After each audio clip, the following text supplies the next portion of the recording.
August 1st, 2023 Tarrant County Commissioners Court meeting. I will now call the meeting to order. Tim O'Hare, County Judge. Present. Roy Charles Brooks, Commissioner Precinct 1. Alyssa Simmons, Commissioner Precinct 2. Gary Ficas, Commissioner Precinct 3. Here. Manny Ramirez, Commissioner Precinct 4. Here. Constitutes a quorum. All right, thank you very much. Today's invocation will be led by Pastor Richard Martinez from Iglesia Cafe in Arlington, and Commissioner Ramirez will be leading us in the pledges. Please stand for the invocation and the pledges. Thank you. And would you remember Pastor Commissioner Simmons, who is sick? Father, we thank you. We honor, Father God, that in a time where in a lot of places they have forgotten your name, in our county, in our state, we still come to a gathering like this and we start honoring your name and giving you thanks for this opportunity. I ask in the name of Jesus Christ for you to bless this meeting today, that every decision that is made here today, Father God, will be according to your will. And Father, we pray for the health of Commissioner Simmons, Father God, and I ask in the name of Jesus, lead these great men and women that are leading our county. And Father God, allow them to make decisions based on your will, and that gives you glory and honor. In Jesus' name we pray. Amen. Amen. I pledge allegiance to the flag of the United States of America and to the republic for which it stands, one nation, under God, indivisible, with liberty and justice for all. Honor the Texas flag. I pledge allegiance to thee, Texas, one state, under God, one and indivisible. Thank you. You may be seated. Thank you, Pastor. We do have several agenda announcements. Mr. Manius. Thank you, Your Honor. Members of the Court. Several items that we're going to remove from consent, maybe one or two that we are going to ask that the court hold. If we can go to the County Administrator section, it's item 10A7. This is the travel and meeting policy. It is a consent item. We're going to discuss that, so we're going to remove that from consent, and we will discuss it when we get to that particular point. Also, members of the court, over here just a second, under the Criminal District Attorney's Office section, that will be item 10E1. We do have one audience participation form and one request not to speak on that also. So we have two on that particular one. So we are going to remove that from the consent, but we will consider that when we get to that point on the agenda. Under Human Resources, G5. This is a change in the TO for the Public Health Department. We're asking that we hold that particular item. Also under Purchasing, item 10I6. This deals with the Precinct 1 maintenance. It's been requested that we hold that particular item until next meeting. And then finally, members of the court, under Transportation, item 10L8. This is the letter of disclosure of a conflict of interest. We're going to take that off of consent and discuss it when we get to that particular point of the agenda. Also, just for your calendars, budget hearings are coming up on the 10th and the 11th. We're going to start, how long? We're going to start at 9 o'clock in the morning? Okay. So that's a Thursday and a Friday? Thursday and Friday. Thursday and Friday, 10 o'clock? Okay. 9 o'clock. 9 o'clock. Okay, let me try this again. So we're going to have budget hearings on August 10th and 11th. We're going to have them here in the Commissioner's courtroom, and we will start at 9 o'clock. Also, members of the court, in August, now that it's August 1st, we have 5 Tuesdays, and I'm going to request that fifth Tuesday, the 29th, that we come in for court. We're getting to a point now where we're having budget hearings. We have to make some decisions. We have some presentations that we'd like to give to you. that 29th meeting, we won't load it up with a whole bunch of stuff, but we're going to have to bring in some presentations and have some budget comments as it relates to that. So if you'll just mark your calendars, and we'll all be here on the 29th. Thank you. Thank you, sir. Commissioners, do we have any announcements from either of you? None. So we do have Senior Synergy coming up. It is now 30 days away, August 31st, 8:30 to 1. Will Rogers, Amon Carter Exhibits Hall. And if you want to sign up for that, what's the website? www.seniorsynergyexpo.com. SeniorSynergyExpo.com. We'd love to see you there. Next up, we have approval of the minutes. We have two sets of minutes. One is the minutes for the special called meeting of July 18th. One is the minutes for the regular meeting of July 18th. Move approval. Second. All right, we have a motion and a second. Is that a motion and a second to approve both sets of minutes? It is. Okay. Yes. Any further comments or discussion? Seeing none, please cast your vote.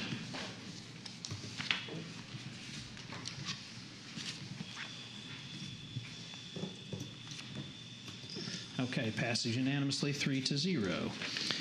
Next up is a proclamation recognizing the Tarrant County Tax Assessor's Office for receiving a Performance Quality Recognition Program Gold status from the Texas Department of Motor Vehicles. Our tax assessor, Ms. Burgess. I'll make this enough. Judge, court members, thank you for your time. In accordance with the employee recognition theme, because you have many members of the employee team that you're recognizing for a number of years of service, I too am here to recognize members of my team for dedicated hard work that they did over an entire year process. We in the Tarrant County Tax Office are driven to serve. I'd like to thank my staff for their hard work through this process and share with you a bit from my letter to the DMV when we gave them our application for this process. The DMV Performance Quality Review Program is a process that they implemented many years ago. And I told them, thank you for the opportunity to highlight the work of the exceptional employees at the Tarrant County Tax Office. Coming out of 2 years of COVID-19 closures and related challenges and new leadership with Motor Vehicle Director, our employees continued to perform at current or higher levels to ensure gold level achievement, and we did just that. Their daily focus mirrors the focus of the PQRP program in customer service, training, business processes, and fraud prevention. And in these days, we all are very cognizant of fraud prevention. We've maintained minimum standards while raising the bar of excellence. Without this required tracking to report and achieve gold level recognitions, we could have never achieved this, and we remain committed to being driven to serve. While many of our neighboring counties remain closed to the public or having rolling closures, Tarrant County has been open to serve. A bit about the PQRP process, and I will not read everything on these slides because I know that you have read it in preparation for the meeting today. Without a doubt, we have created a template for success.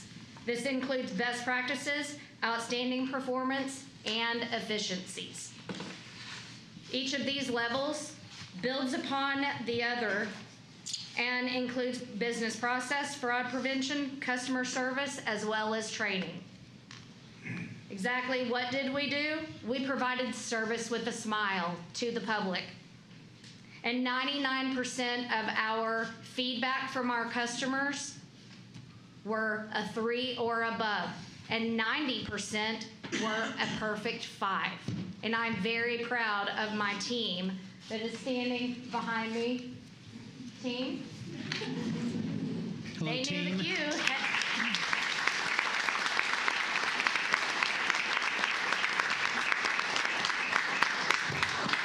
And they will remain standing while I present this because it is their hard work the reason that I am standing up here.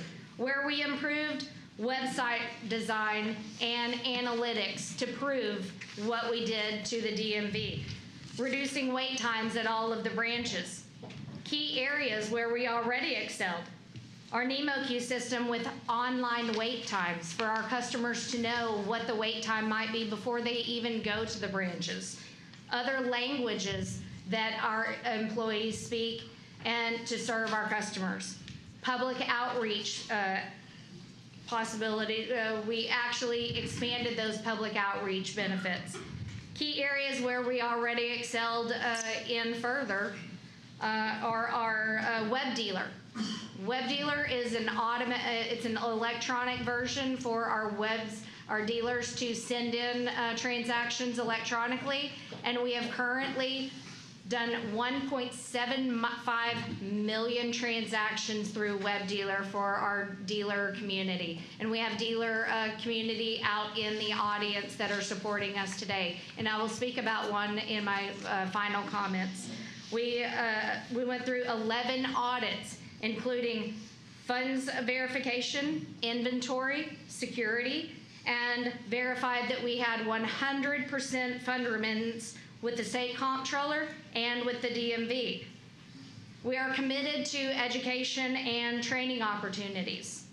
An educated workforce includes 31 RTS modules, cybersecurity. In Tarrant County, we are very cognizant of cybersecurity. Fraud, waste, and abuse program. We have our own fraud, waste, and abuse program that our employees go through annually. 51 multi-year designations that our professionals achieved to include property tax knowledge. And this includes some of the other educational opportunities. County collaborations with other counties. Our fraud and forgery findings that I shared with other tax assessors across the state of Texas allowed other counties to catch bad guys doing things that we had seen on a large scale in Tarrant County, and it helped them catch others doing these in their counties. And here are a few other items that we have done to share with other counties.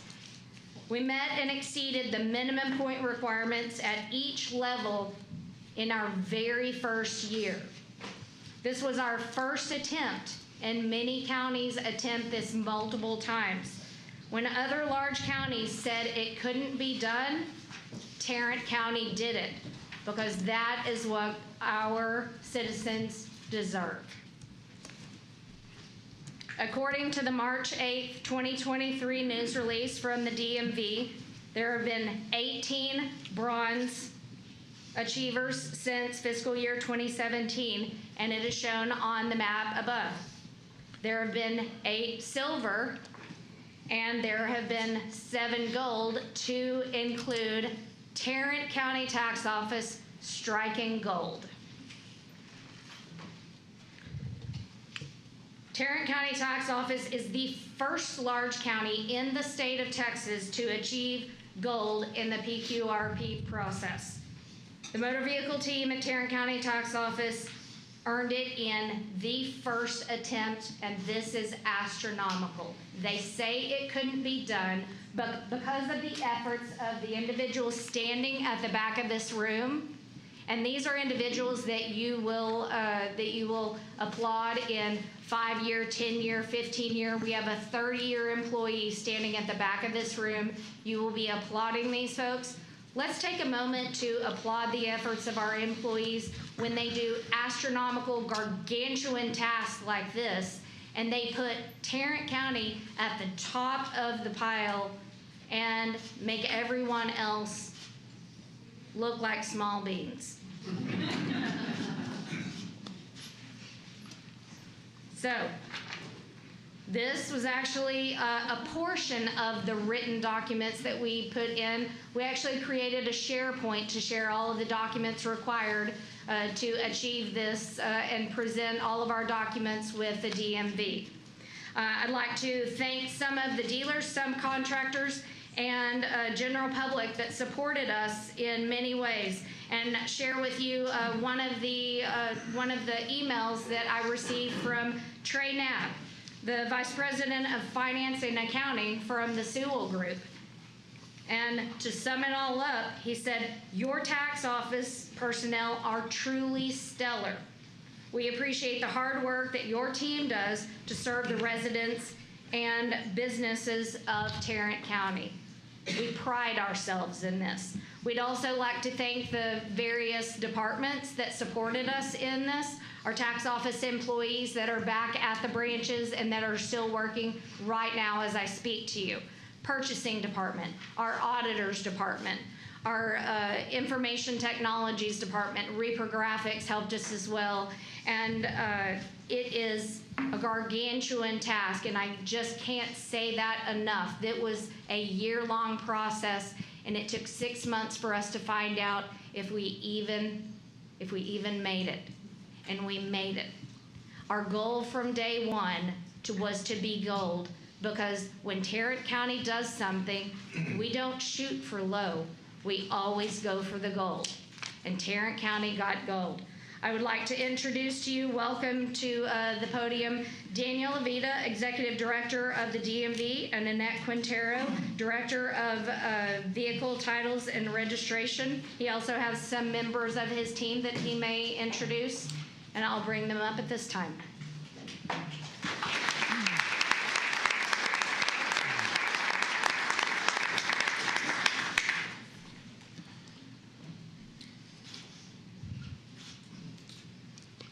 Go ahead. Thank you, Judge, Commissioners. Good morning. For the record, my name is Daniel Avitia. I have the pleasure of serving as the Executive Director for the Texas Department of Motor Vehicles, and I certainly appreciate the time on your agenda this morning. The Texas Department of Motor Vehicles established the Performance Quality Recognition Program to recognize our county tax assessor collector partners that go above and beyond in complying with Texas laws, department rules, and exceeding expected customer service. Texans expect and deserve exceptional service. And this achievement, where's Wendy? There is no small beans here, as Wendy said. This is a well-earned achievement. It's something that counties and their residents should be proud of. Since its inception, as Wendy mentioned, in 2017, 6 counties have previously earned the gold level recognition, with Tarrant County becoming the 7th and the most recent recipient. Tarrant County is the largest county to achieve this distinction. As they do in their service to their citizens, Tarrant County went above and beyond the minimum PQRP requirements. Commissioners, it is my privilege and my honor to recognize Ms. Wendy Burgess this morning and her team, her amazing team, for this recognition. If I may, Judge O'Hare, I would like to hand it over to my Vehicle Title and Registration Division Director to close us out.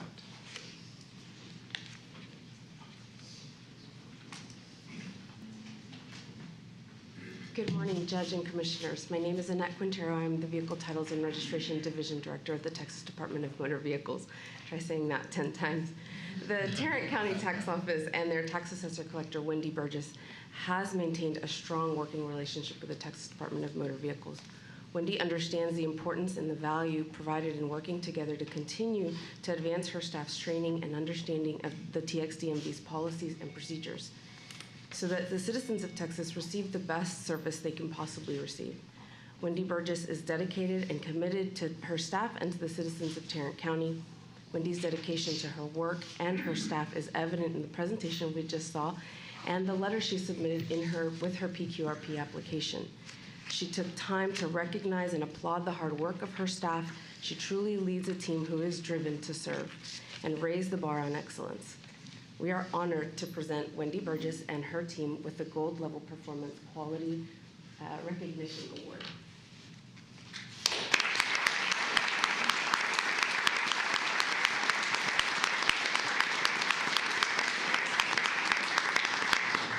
Thank you. May I bring my team up? Sure. for a second? We have quite a large team, sir. I'll let you do the driving. Yes, sir. I know the rules. This thing isn't registered. It's not registered. It doesn't go on roads anywhere.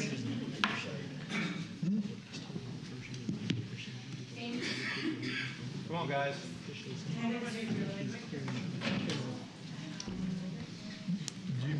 Yeah, I think.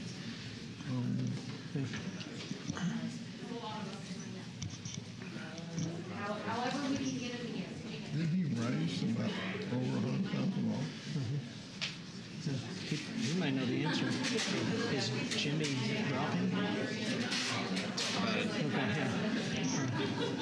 Yeah, well, we'll talk about that in a minute.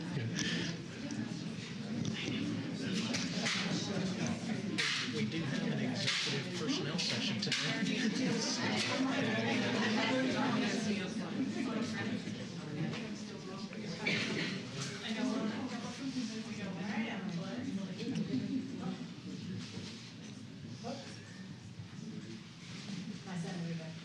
Here you go.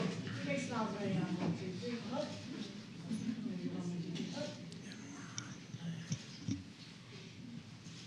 Thank you.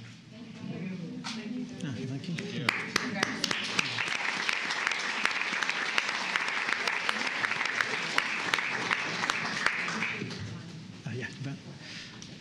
All right, good work, team. Thank you for being here. And Judge, I'd like to move to receive and file the recognition of Tarrant County Tax Assessor's Office for receiving the Performance Quality Recognition Program Gold status from the Texas Department of Motor Vehicles. we have a motion to receive and file. I'll second.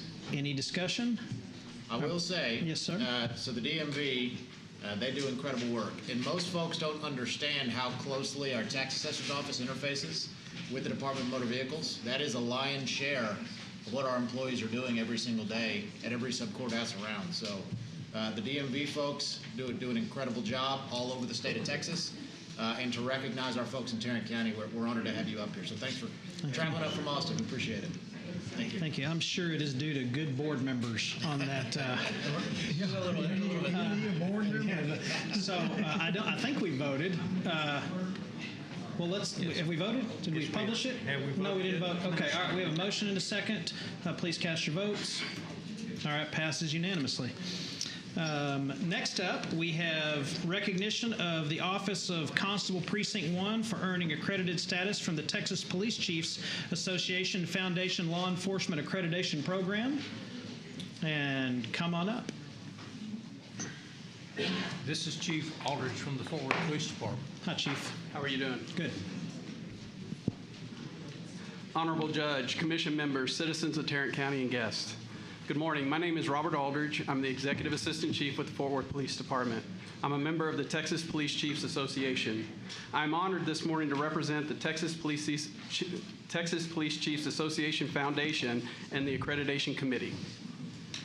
The TPCA is an association made of over 1,700 professional law enforcement executives throughout the state who are dedicated to improving the delivery of police service. I'm here this morning to present the Tarrant County Constable's Office Precinct 1 with their certificate of accreditation for achieving compliance with the Texas Law Enforcement's Best Practices Program. Several years ago, the Texas Police Chiefs Association developed an accreditation program for Texas law enforcement. Many of you are already aware of accreditation programs for schools, universities, and hospitals. These are programs of professional excellence that require independent proof of compliance with a set of rigorous standards.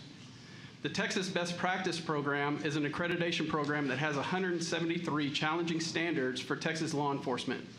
These standards address a full range of law enforcement operations such as use of force, protection of citizen rights, vehicle pursuits, officer training, arrest, search, and seizure, patrol, investigation and operations, and property management and evidence, just to name a few. This program has become the new gold standard for professional law enforcement in Texas, and agencies across the state are working diligently to meet these standards. This is a voluntary program. No one forced this agency to participate. Approximately 2 years ago, Constable Clark in the Tarrant County Constable's Office Precinct 1 began the process of proving its compliance with these difficult standards. It's not easy to comply. The agency had to do a complete audit of its policies, procedures, training, and operations in order to meet these standards. The process culminated in June of this year when trained assessors, police executives from other parts of the state, made an on-site inspection of this agency. These assessors interviewed staff, inspected facilities and operations, rode with field officers, and they ensured compliance with all standards. Their report was sent to the Accreditation Committee, comprised of 9 serving police chiefs from around the state, who reviewed the report and voted to award accreditation status to the Tarrant County Constable's Office Precinct 1. The vote was unanimous. During this process, the Tarrant County Constable's Office Precinct 1 has proven that it meets or exceeds all standards. There are currently over 2,800 law enforcement agencies throughout the state of Texas, and only 197 of those agencies are currently accredited through this program.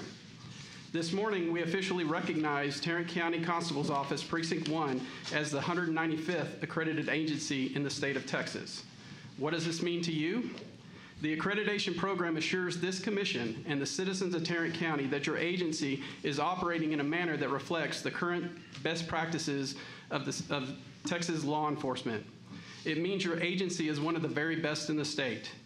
The certificate we present this morning is a symbol of professional excellence. However, the real value of this program is the process they went through to attain it. And this is not the end of the process. The program assists the agencies in maintaining compliance with the standards, and the agency will submit annual reports and analysis to ensure continued compliance. And in another 4 years, we will be back for another on-site inspection to ensure the agency is continuing to comply with the standards. Your constable's office has proven to trained and independent assessors that they are one of the very best in the state. You should be very proud of their accomplishments. Constable Clark, will you please come forward and please accept my congratulations.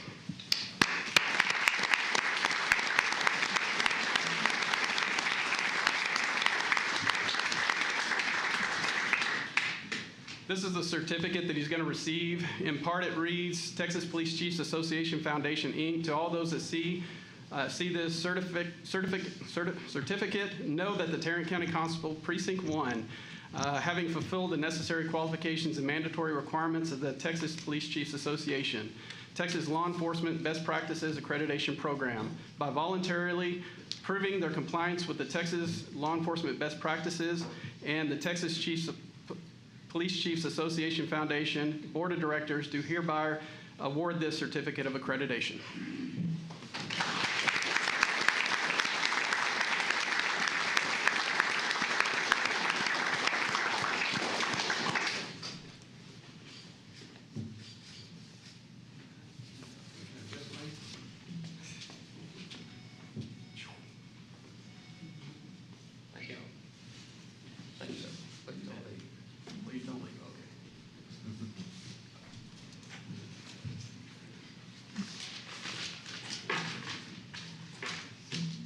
My sincere thanks to the Fort Worth Police Association's Chief Aldridge for the presentation on behalf of the Police Chiefs Association, Sheriff Bill Wayburn and his agency for their support, and to Judge Tim O'Hare and Commissioners for this time.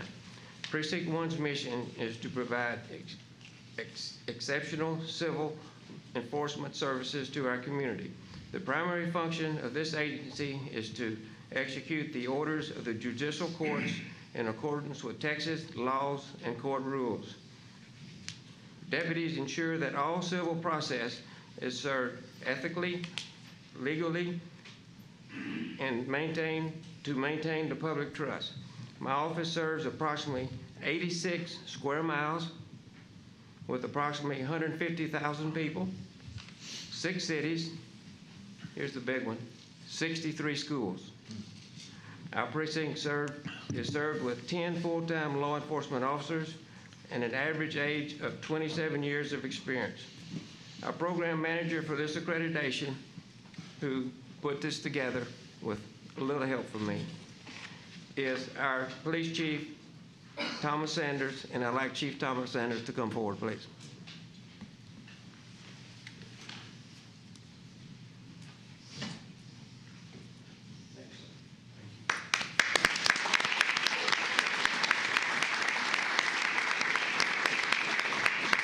It's a pleasure to address each of you. Thank you for having us here this morning.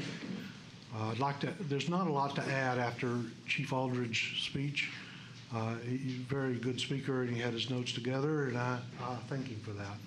I want to thank Sheriff Wayburn. And the reason for that is because of your support, your communications center, and your property and evidence section that made themselves available to us and to our assessors. We thank you for that, Sheriff. Thank you. The next, I'd like to thank the Texas Police Chief Association Foundation for the opportunity. This was a big task. It took about 1.5 years to complete it, meeting 173 standards was something that I wanted, I just didn't know if I could succeed. Constable Clark, he had the foresight and he had the intelligence to see that this program is good for the citizens of our precinct. He saw that it had the potential to raise the standards of our office from managing by memorandum to managing in a way that actually serves the public and the employees. So being the 196th, is that what you said, Chief? 195th agency, we're also the 5th constable's office in the state of Texas to achieve accreditation. There's nearly 700. So the percentage we're talking about is less than 1% of the constable's offices in Texas have this accreditation. Less than 7% of all the law enforcement agencies available in Texas have this accreditation. So this is something that both the commissioners, Tarrant County, the citizens, and our agency can take pride in. None of this would be possible without the collaborative and team effort of every member of our office. From Senior Deputy Auditor, there he is over there, our bailiff, where's Deputy Shelby, is he still here? There he is, back here. Our administrative staff, is any of them here, or are they working? They're working. The deputies, all the deputies, contributed either through policy development, policy research, best practices on procedures, on the best way to handle particular situations and events that may arise. And I was talking to one of the deputies earlier this morning, and I said the largest part of this project was planning for the unforeseen and planning what do we do if. And that's something the Accreditation Commission wanted to see, that we had a plan in place. So thank you for everyone that I've mentioned. I appreciate the efforts of our team, our deputies, something that this whole county can be proud of. Thank you. Thank you.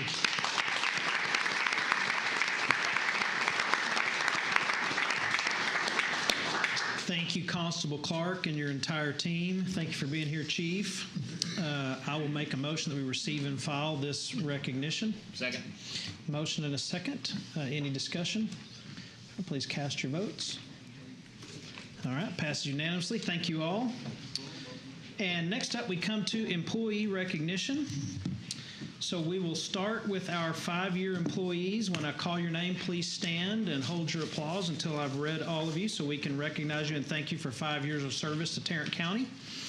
First is Mohammed Alam, Jabril Al-Jardi, Lamar Brown, Adriana Carmichael, Brian Carmichael, Mariana Ginzel Mendoza, Cammie Hall, Philip Hill, Kelly Holland, Jason Johnston, Michael Knight Jr., Benjamin Landeros, Cordero Lawrence, Richard McDonald III, William Payne, Tabitha Perez, Stephanie Simpson, Alexandria Taylor, Shanova Terry, Johnny Williams, Jake Wilson, Aaron Yee, and Cassandra Yoder. Thank you all very much. We appreciate you.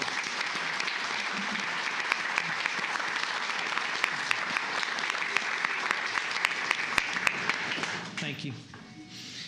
Our 10-year employees, Edward Alvarez, Mark Broadway Jr., Benjamin Bullock, Matthew Carroll Jr., Herman Contreras, Sylvia Demas, Connie Gilfeather, Crystal Maldonado, Macretia McIntosh, Freddie Minter Jr., Judge Jesse Navarez. Is he here today? I didn't see him. Tiffany Niamela, Richard Porter, Rick Remakers, Diana Sinek, Kevin Smith, and Jeffrey Vigil. Thank you all.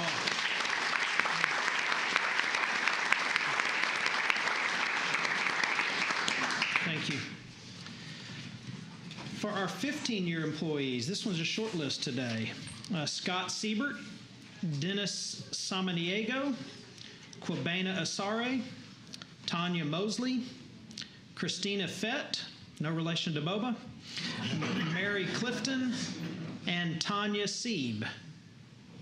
Did we not send the memo to the 15-year people? Well, we thank you if you're watching online, and we appreciate your service.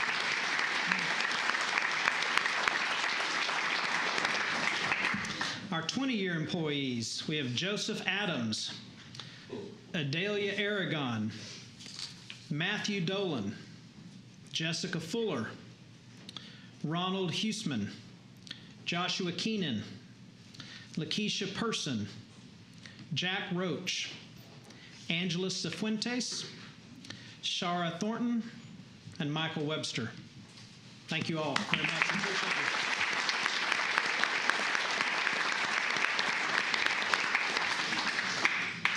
All right, now for our 25-year employees, we will start with, although I don't believe she's able to be here today, Kanisha Benjamin from Elections. She is celebrating 25 years with us. She's an assistant manager in voter registration. She's unable to attend because she's at an elections conference.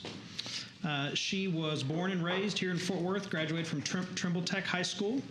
She is the youngest of 4 siblings, and today she is celebrating her 13th wedding anniversary with her husband, so congratulations. She is the mother of twin boys and 3 older adult children. She says she is very blessed to have her mother's support during the busy years in elections to help care for her children when they were young. And here, during her time with Tarrant County, she started working as a temp employee, working in the early voting department in elections in 1998, while she was also attending TCJC, now Tarrant County College. And her plan was just to do this part-time, continue college, and become a physical therapist. She soon found out elections will take over your life, and she looks back and realized how grateful she is for all her experiences and life lessons working for the county. Her most memorable moment was the tornado, and she is incredibly grateful for the retirement program here in Tarrant County.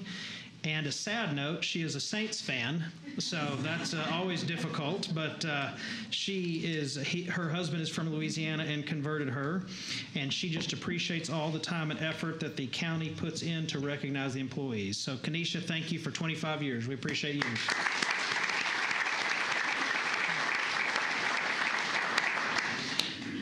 Okay, also unable to attend today, working in the tax office, Shelley Cross is celebrating 25 years with us. She's a proud mom of 2 boys, originally from Bedford, graduated from LD Bell High School. She attended the University of North Texas. Her hobbies are painting and candle making. And she has spent 25 years working for Tarrant County and is very much looking forward to retiring in November of 2024 to travel and go on adventures. Shelley has made many wonderful friendships working with Tarrant County and will forever be grateful for those relationships. So thank you, Shelley Cross, for 25 years.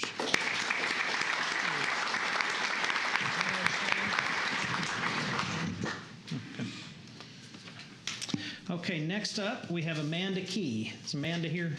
Hey, Amanda, how are you? She is a Boswell High School grad, 2 grown kids, attended the University of Phoenix, and she lost her husband due to ALS while she was with the county, but just has a great demeanor and support system. She started at Precinct 4 and did that for 12 years, moved to transportation for 5 years, and then to Precinct 3 for 8 years, where she is the business manager in Precinct 3 maintenance. Her most memorable moment, she got a call from a constituent in Precinct 4 that this constituent said that her dog ate her goat, and she asked for help from those in Precinct 4 to come bury the rest of the goat. So I bet that would stand out. She said the retirement is great. She loves her job, loves the people, and she's incredibly grateful for this family that she has here in Tarrant County. And she said the support from county employees while her husband was battling ALS and his loss was amazing and something she will never forget. So thank you, Amanda, very much for 25 years. I appreciate you sharing your story.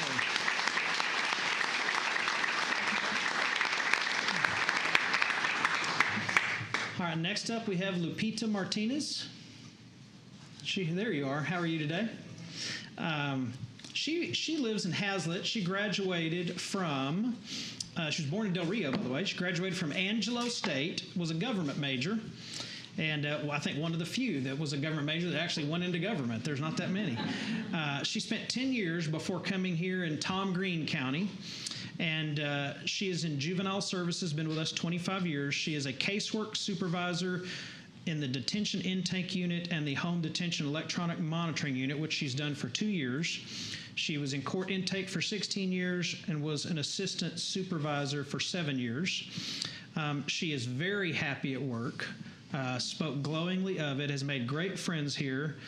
She has 4 dogs, and they are Dachshund Poodle mixes.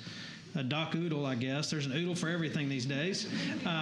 She likes to play slots and poker at WinStar. I'm not sure I was supposed to say that, but it is legal. She loves reading David Baldacci books, and I told her I would look that up and check it out. She has 2 daughters and just an incredibly pleasant, happy demeanor. Thank you, Lupita, for 25 years of service. We appreciate it.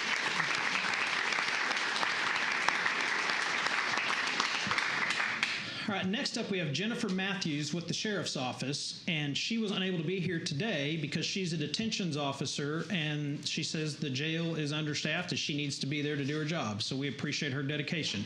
She was born in Fort Worth, grew up in Boyd, graduated from Boyd High School.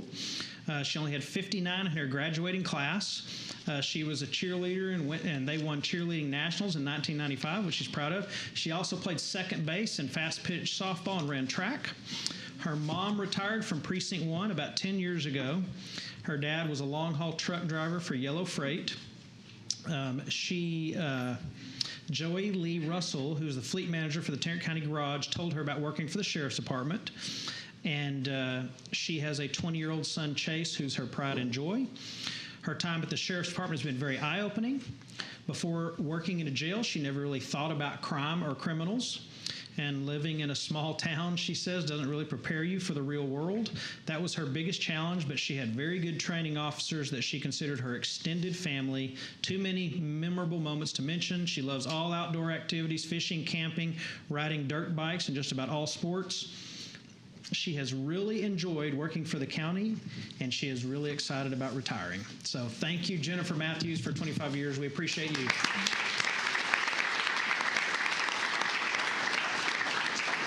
Okay, Raul Rodriguez, are you here? There we go. How are you, sir? He started work. He has been with the Sheriff's Office 25 years. He's a sergeant in investigations. He started working for the Sheriff's Office when he was 18 years old. And so, which means he can be here he could be like a 40-year guy easily. It wouldn't be hard to do. He is a sergeant over human trafficking. And I will tell you, he is a private guy, doesn't want a lot of accolades, doesn't want a lot of recognition, but for 25 years, we appreciate you, and what you do is so incredibly valuable. And with the recent movie that has come out, more people than we've ever been aware of what happens in sex trafficking, human trafficking, are now aware, but you have been on the front lines of that, trying to save people and rescue people, and you've done that, and we cannot thank you enough. Raul was born in the Fort Worth area, graduated from Trimble Tech. He started in the jail in '98. He's worked in patrol, narcotics, the emission task force, and as a sergeant, he's worked in patrol, narcotics, and now, of course, in the human trafficking unit. He has 3 daughters. His dad was an investigator in the Sheriff's Department, and he is an avid Cowboy fan, and he is someone, I learned something from him. There's a picture of himself. Can I tell that story? Picture of you? Okay. So he saw a picture of himself that his wife took at his daughter's birthday party where he was on his phone. And he said after he saw that picture, he decided he was never going to be like that again. And he keeps that picture in his office. And so he knows the importance of family, and he pays attention to family. And I want you to know I am on my phone all the time. But since you told me that story, I have put my phone down more than I ever have, and it's so refreshing and good to do. So thank you for that lesson, and thank you for 25 years, Raul. We appreciate you.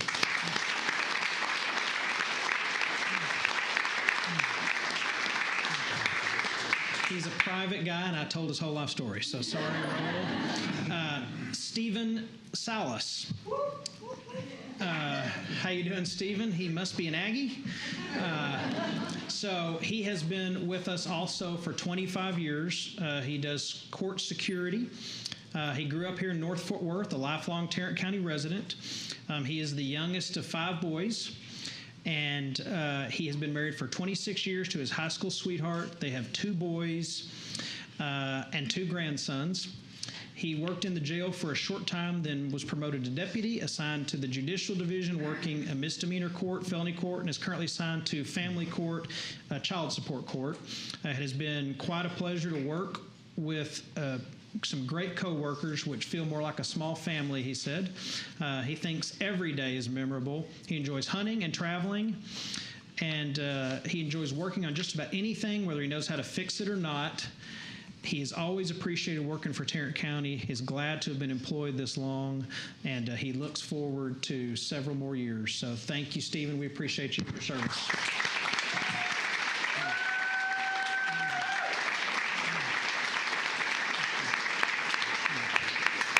Thank you for being here, Mrs. Salas. So, next up is Rose Young. Rose, hi, Rose. Rose actually asked if we would take a picture this morning, and we did, and that was very humbling. Thank you, Rose, for that. She has been with Public Health for 25 years. She is the youngest of 6. She was born in Fort Worth at Carswell Air Force Base. Her dad was in World War II, received a Purple Heart, so amazing servant for our country. She lives in White Settlement, and she is a TB surveillance specialist. There's about 30 people in the TB department. Interesting, her house in 2011 was taken by eminent domain from the school district, so that's we shared some views about that.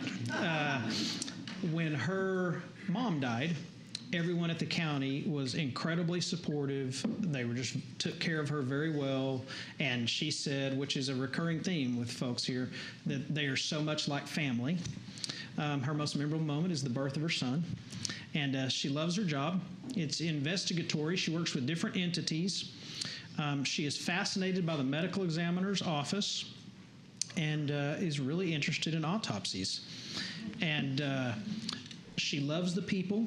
She really likes her boss, likes Abraham, likes the job. And here's what she does outside. She has 16 chickens. And mosquitoes got to one of them, and she, by herself, nursed that one chicken back to health. He actually went blind due to being attacked by mosquitoes, and now she can see, right? That's pretty cool. She has named them all. I will not read all of their names. She has 2 dogs, and she is a member of the CERT team with Fort Worth, which, if you don't know what the CERT team is, they look for lost people, they respond to tornadoes, and she regularly works with CERT at the Main Street Arts Festival. So, Rose, it was a delight to meet you. Thank you for 25 years.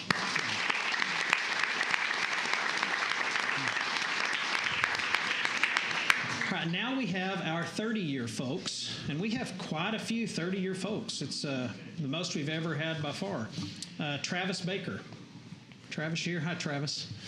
Travis is in information technology. He is a lead programmer analyst. He actually started in the sheriff's department, became a jailer, did that for 6.5 years, then moved to IT as a programmer, and he is a lead developer programmer. He has an associate's in criminal justice from TCC, lives in Azle, born in Jackson, Mississippi, has 2 kids, 1 granddaughter, graduated here, moved to Texas from Haltom High School. And he also has a computer associate's in computers. He really appreciates management in IT, especially Ramon Campos. He wanted me to mention that, so thank you, Ramon, for being a good person there. What he likes the most, the folks he works with, working for the citizens, the ability to take an existing program and rebuild it, and the work environment there is flexible to allow him to do his work. He wants to travel when he retires, loves the technical stuff, and he said that he loves his job. He recently drove to Key West. He likes driving trips. He drove to Upper Michigan. And the first trip he plans after retirement is to Alaska. I hope you're not going to try to drive it. And bucket list item number 2 is Boston. So, Travis, thank you for 30 years. We appreciate you, sir.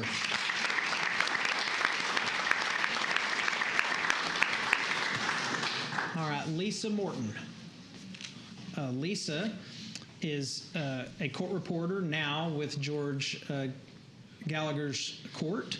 She's been with us 30 years. Born in Odessa, graduated from Arlington High School. Her husband is a retired South Lake police officer. She moved to the 396 in 2000 when Judge Gallagher came in. She is a cancer survivor of 19 years. And she got her first court reporting gig here because she was the only one who knew Word Perfect, which hasn't that one gone by the wayside. She started in CDC 2 as the court reporter, then to Trial Room B, now the 396th. Her most memorable moment was the Banditos murder trial, which was quite a story for those of you that know about that. What she likes the most about Tarrant County, great benefits. The folks always get along that she works with. They're very pleasant to work with. And the county was great to her when she had her medical issues with cancer. She has had opportunities to work many other places, but has stayed right here in Tarrant County and loves it. She likes hiking, and she likes scrapbooking. And Lisa, thank you very much for 30 years of service, and please give our best to Judge Gallagher.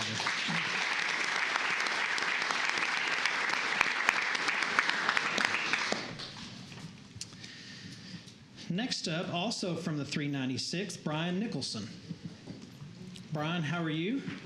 He was born in Fort Worth, graduated from Pascal High School. He's a licensed peace officer, has 2 daughters. One is a CPA, one is an air traffic controller. He started in booking, became a clerk, was a deputy at the TDC desk, went into labor detail, back to CDC, and now 14 years as a bailiff. His most memorable moment is just the people he's gotten to know. He's made some great friends here. He's really happy that the paychecks never bounce, which is a good thing. It's a great place to work and a big family is what he said. He plays golf. He's a 10 handicap. His favorite place that he has played was Pebble Beach, which is incredible if you're a golfer. And he's been a volunteer at Colonial, the golf tournament, for 24 years, vice chair of carts. And for 30 years of service, we appreciate you, Brian. Can't thank you enough.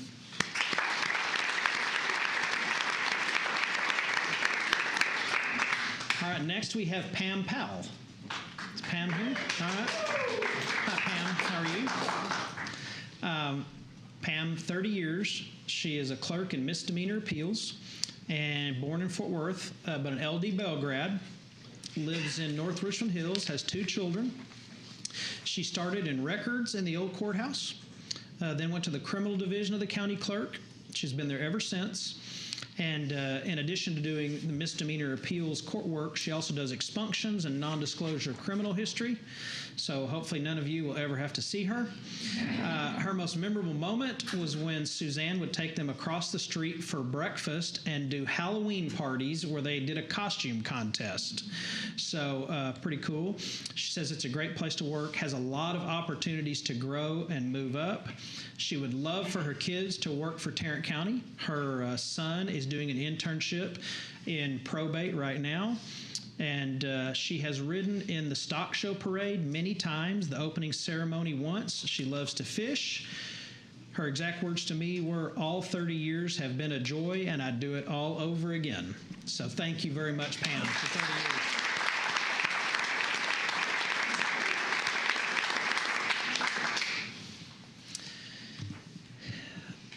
Next, we have Lieutenant Alton Radford. How are you, sir? 30 years. He is a lieutenant at Green Bay. He's with the Sheriff's Office. He's been a lieutenant since 2017. Born in Weakley County, Tennessee.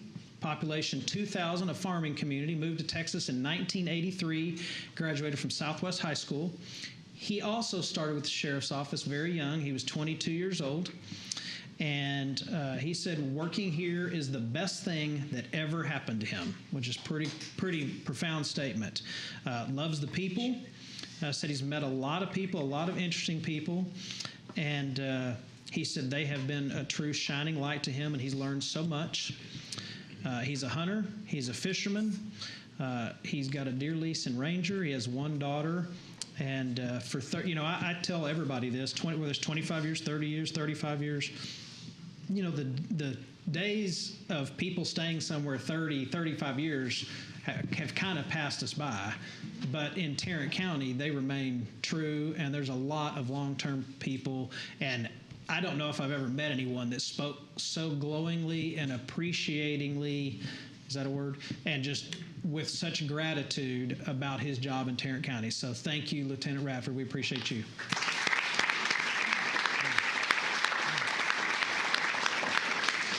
Next up, Stephen Seabolt. Is he here with us? Nope. Okay. Also, 30 years with us. He's a sheriff's deputy in training, and he started in the old jail, did that for 8 years, went to patrol for 9 years, now a crime scene investigator. He's been in the Honor Guard, or was in the Honor Guard, for 23 years. He also really likes the people he has had a chance to work with. Started when he was 20. He's looking forward to many more years with the county. And he has an 11-year-old son. And so chances are he will be with the county a very long time, and he is thankful for that. He gave me a very cool coin that I have in my desk and look at every day. He actually retired but came back and wants to continue for many more years to come. So Deputy Seabolt, thank you very much for your service. We appreciate you.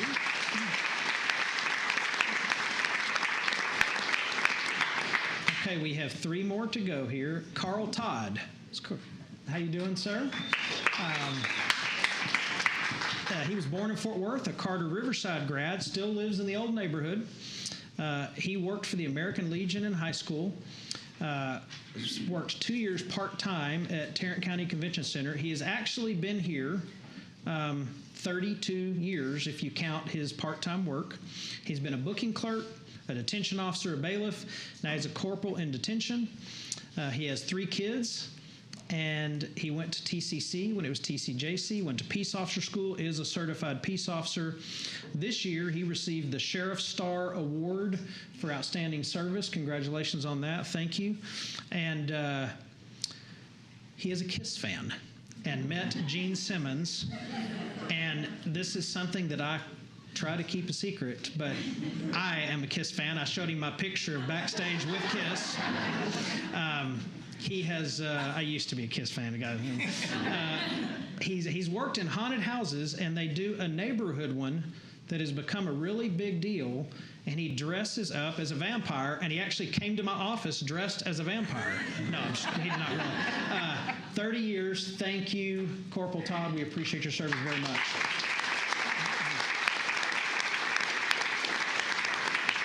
All right, we have our last 30-year, Laura Watts. How are you? Good, how are you? Good, good.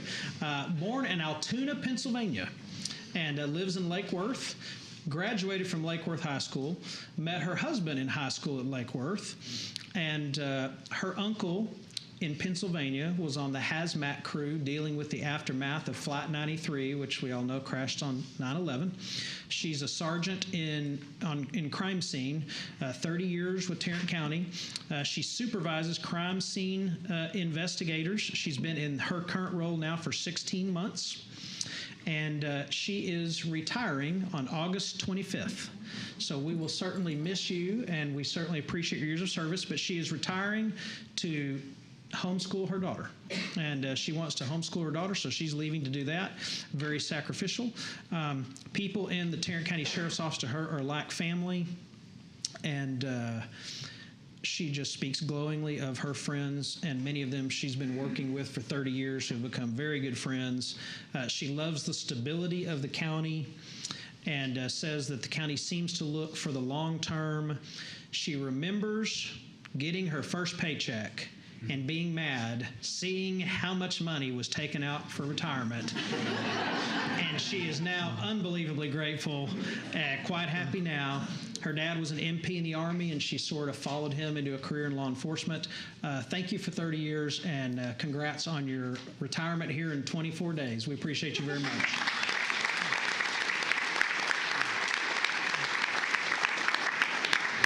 All right, our last person to recognize, Maria Lara. Maria here? Hi, Maria. How are you? 35 years in the district clerk's office, all in the district clerk's office. Yeah. And I think in the 35 years, that was Tom's 25th, 26th, 27th terms. She was born in Mexico, but came here, graduated from Trimble Tech, lives in Forest Hill now. And she started in the district clerk's office as a part-time file clerk, now an administrative clerk. And they now refer to these positions as lead clerks. Then she went back to administrative clerks. Her most memorable thing to see since she's been here is just watching how downtown Fort Worth has changed. And I'm sure you've seen quite a bit in 35 years. She really enjoys the security of the job. She is always busy. She hasn't looked anywhere else ever. She really likes it. She has 2 children, 1 boy, 1 girl. And she has a little Shih Tzu named Boris. She loves estate sales, and I think this is pretty cool. She's been here 35 years. Anybody's been somewhere 35 years, you think, okay, they got to be getting on up there. But she obviously is very young and started early. Her parents are still alive. Her dad's 82, mom's 72, and she's very close to her parents. And 35 years anywhere is remarkable. We can't thank you enough for 35 years, Maria, and it was a pleasure getting to know you. Let me know if I can ever do anything for you. Thank you.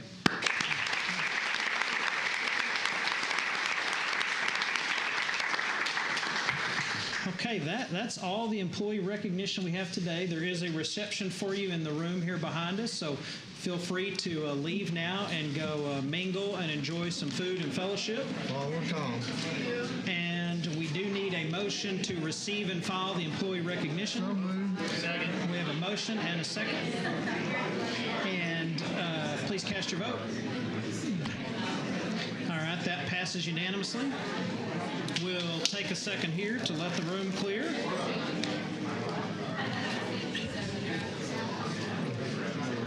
Yeah.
Judge, I heard that comment about 35 years in aging. That's all I had to compare it to.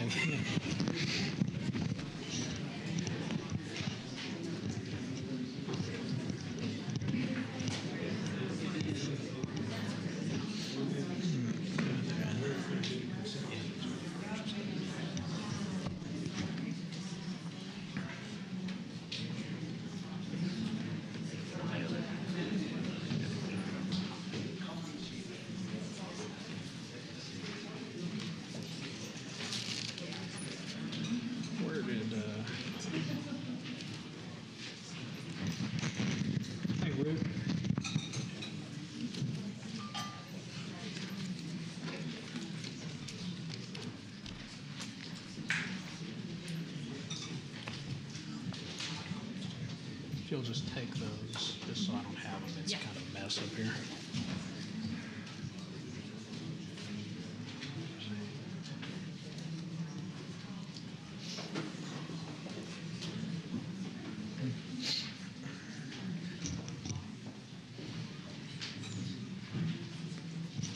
Did Manny and Gary leave, or?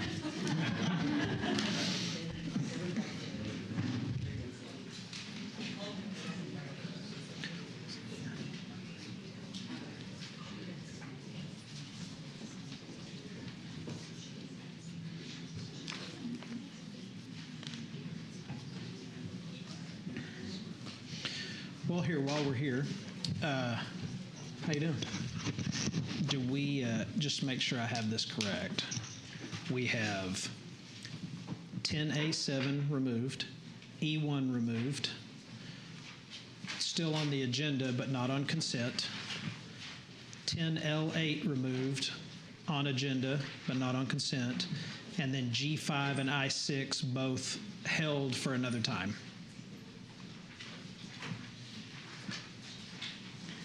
That's correct. And Your Honor, I made an error on that item under transportation. Okay. That's L8. We're going to hold that. We're not going to discuss it at this time. We're going to hold it still. Remove it altogether. Yes, sir. Okay, so off of consent is 10A7, E1, 10L8, and then G5 and I6 was not on consent. So we have an amended consent agenda with several items. Move to approve the consent agenda as amended. Stepping right in. All right, we have a motion to approve the consent agenda as amended. Do we have a second? I'll second it. All right, any discussion? All right, please cast your vote. All right, passes unanimously. Now we move over to, Your Honor, we do have a public hearing this morning. yeah, where are we here?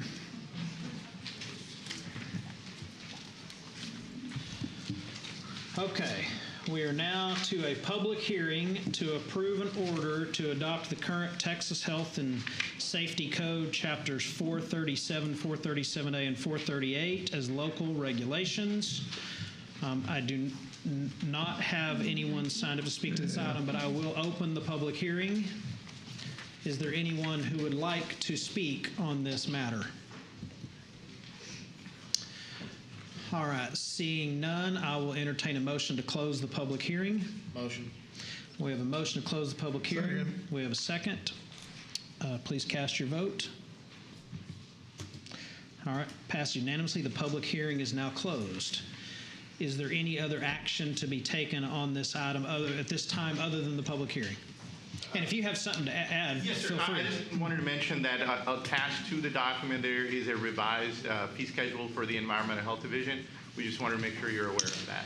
Which will be brought back for approval next meeting? No, sir. It's supposed to be attached to this particular item.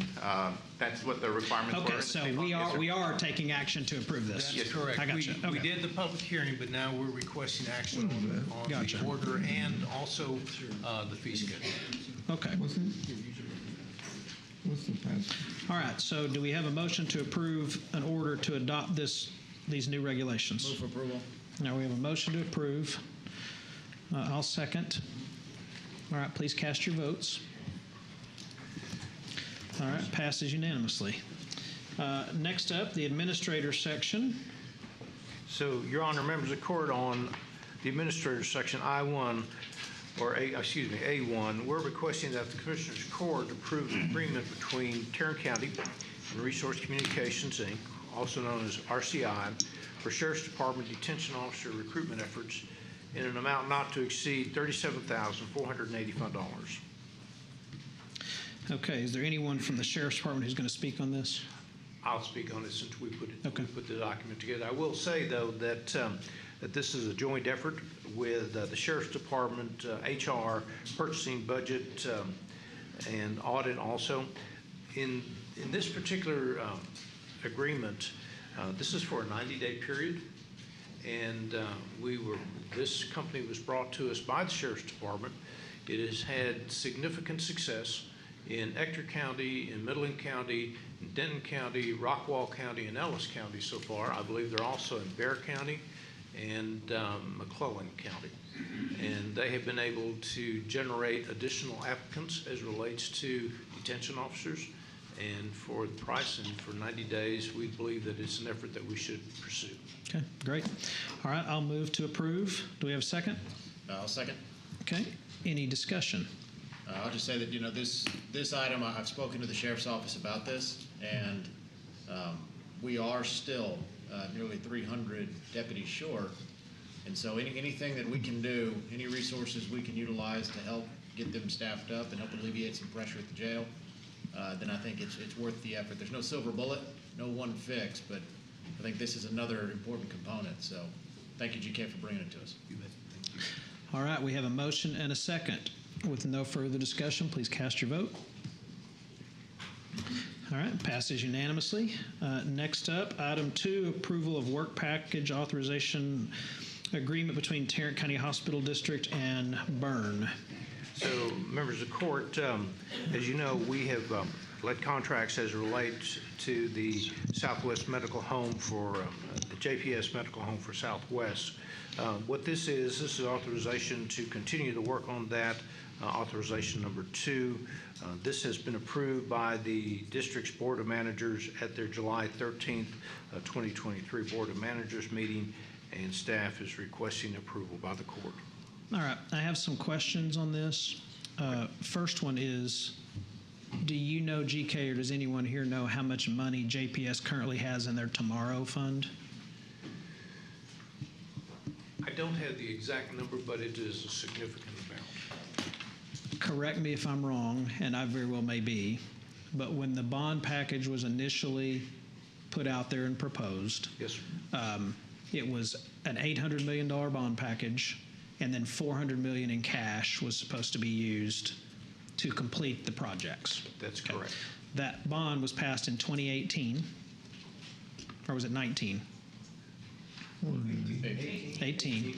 Yes. So has either JPS or the county, what you could build things for in 2018, you can't build them for today. That's correct. So has anybody gone back and looked at this and said, we have to scale something back, we're going to have this much additional cash? Has that been done yet? So there prior to this court, in the last court, we were holding monthly, sometimes quarterly meetings with the hospital district. At that time, it was recognized that because of the escalation of construction costs and labor costs, that we were going to have to go ahead and find additional funds. So what we have been doing at the district, my understanding is that we are still adding more money to the Tomorrow Fund to help cover some of the costs of construction. This particular aspect is part of a bond sale that the district has already done, so they have the cash to do this.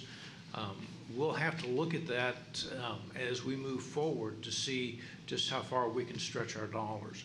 One of the key components, there were several key components, but the key components were that we would have medical homes in each of the 4 precincts. And so the Southwest was the first one, and that's what this action is. So the question, that was a long comment, but the question, or the answer to your question, Judge, is that it's going to take a substantial amount of money. We'll probably have to look at if we have monies that are available as we move forward to complete the entire package, or find additional revenue streams to pay for that construction. Or scale it back. And that was so included in that. I guess my question is, if it hasn't been identified how the projects will be paid for or how they will be scaled back, are we putting ourselves and or JPS in a position where we're approving money and then we're going to get to the end, whatever the last thing is we're going to build, and we're $326 million short? It seems to me like that needs to be worked out and understood as to what is going to happen, and JPS weigh in on that, the Commissioners Court weigh in on that, before we just keep throwing money at things and then get to the end and say, oh, look, we don't have enough, now what? So what I would suggest is that we request that JPS come and we'll do a work session so that we can lay this out. And because those are questions that need to be asked, and those are questions that need to be answered. And we need to have a strategy on how we move forward in that. I think that rather than me trying to answer that question for you, I would prefer that we get the hospital district to come up here so we can have a joint meeting and talk these things through. Okay. This is a contract here that the Commissioners Court has approved the initial first piece of this. So there is work being done. We've already acquired the property, and I think they've done a bunch of the design. What this particular contract does, it moves it forward to construction. Yeah, so I'm not against the project. I'm not against the idea of the home things. It doesn't change what I said a minute ago, which is, do we know what we're doing? And maybe someone over there does, and we're just not privy to it. But, and with the amount of money we're talking, I mean, $1.2 billion, it's kind of insane to say, oh, well, 12 million is not that much, relatively speaking. I'm not sure I feel comfortable approving these big giant projects before we know exactly what is the plan and where is the money coming from, or is it scaling back? Those are questions I think need to be answered before we just keep charging ahead with millions and millions and millions. So just for the court's information, the biggest component of that $1.2 billion is the construction of the new tower. And so they're a ways away from that yet. Right. So I understand what you're saying, Your Honor. I think the best way to answer that, to give you the information you need and the court the information that we all need on this, is to get JPS up here in a work session, okay, so we can slice and dice this thing. Is there anything on this one that's imperative that it must happen today, or can we have this session before we approve? I think we're approving $12.3 million here. That amount has already been approved. Okay, what exactly are we being asked to approve? This is just moving forward with another part of that, which is the major part of that, which is the construction of the facility. I think this construction piece is a little over $11 million. Okay. So that's what we're asking the court to do. What the district is asking the court to do. If you look in the backup material, there is a detailed list of all the items that are covered within this authorization agreement number 2. So if we waited 2 weeks and got some answers to these questions, we don't have to have the full-blown presentation. Maybe they don't feel this way. I mean, I don't know. I'm just saying, I want to know what is the plan, what's the contingency, what has been adjusted, what is now going to be asked of taxpayers, what has changed, because to my knowledge, I haven't seen anything come out of JPS that is, here's how we're addressing how short we're going to fall, or even an acknowledgement of how short we are going to fall. Okay. Yeah. So let me, if you all would like for us to hold this until the next time, and we'll interface with JPS and make sure that we have individuals from JPS up here. I think it'd be helpful for an overall plan from JPS on their stepwise process, and perhaps they already have it in place. I mean, I know they approved this 2 months ago in June, and their board approved this in June, and so it's just now coming before us for authorization. But perhaps, like the judge said, a detailed, this is the steps in which we're going to take down each of these projects. Sure. And like you said, which projects get left holding the bag at the end if we haven't identified funding yet. but this one seems like it's pretty far down the pipeline. It is. But you're right, I think it is for JPS to explain to us. And they do have a detailed work plan as it relates to the entire campus and the expenditure of those funds. So if you would like, we can hold this for 2 weeks and ask them to come forward with it. I think that'd be good. Okay. Okay. All right, if y'all are okay with that, let's do that. All right, next up, item 3, approval of prohibition against outside burning within unincorporated areas of Tarrant County. So this is, as you know, Judge O'Hare has issued 2 emergency declarations to cover those weeks that we were not in court. State law allows us to the Commissioner's Court to issue a ban on outside burning in the unincorporated areas. This is something that the court has done previously. We're requesting that the Commissioner's Court approve this order. I will say that in the question that someone asked earlier, the general outdoor burning is banned in the unincorporated areas of Tarrant County except burning within an enclosure which serves to contain all flames and sparks or except as authorized by the Texas Commission on Environmental Quality. Outside cooking, welding, and fire pits are not prohibited but should follow the guidelines which are established by the fire marshal. That's written in the order itself. Yeah. So staff is requesting that the Commissioner's Court approve this ban. If we get a substantial amount of rain, and we can pull this down at any time, but this is for a 90-day period. All right, do we have any questions of GK, or do we have a motion on this issue? Move for approval. All right, we have a motion to approve the prohibition against outside burning with some exceptions within unincorporated areas of Tarrant County. Do we have a second? Second. All right, we have a motion, a second. Any further discussion? All right, please cast your votes. All right, passes unanimously. Members of the Court, on item number 4, this is a request for out-of-state travel. We have several departments. Ag Life is requesting out-of-state travel to Denver, Colorado. Just to note, all travel expenses as relates to that are paid by the Master Gardener Association. Commissioner Precinct 2 is requesting a trip to Washington, D.C. These funds are coming out of funds that the court has budgeted for the precincts.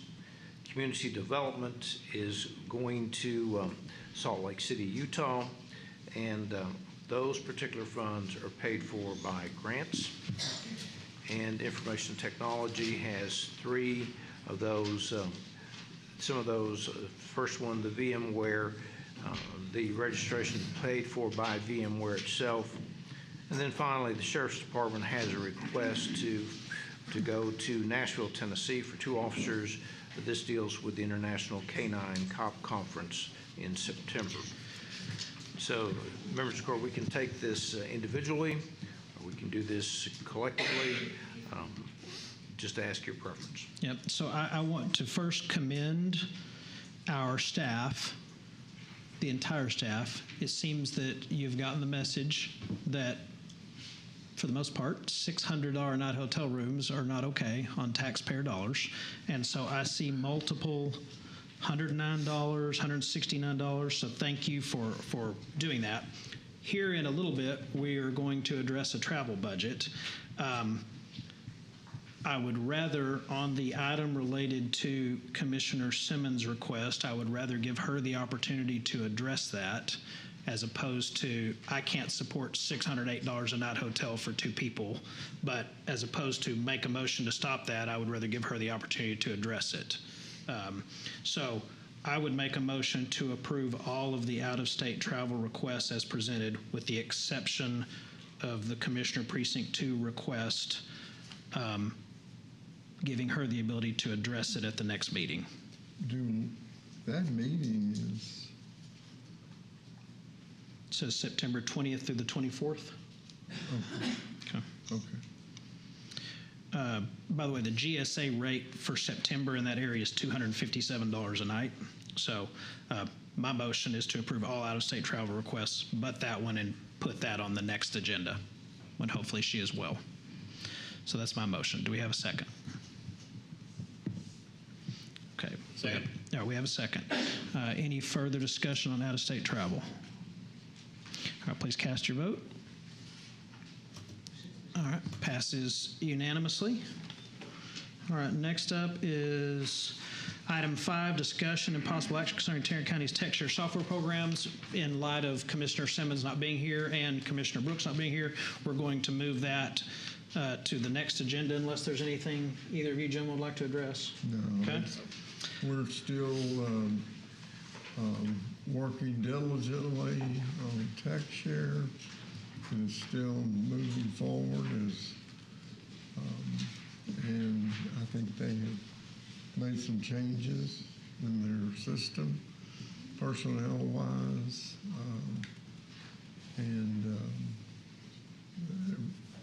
I think everything is moving forward. I think I personally think having this on the agenda every week is somewhat redundant.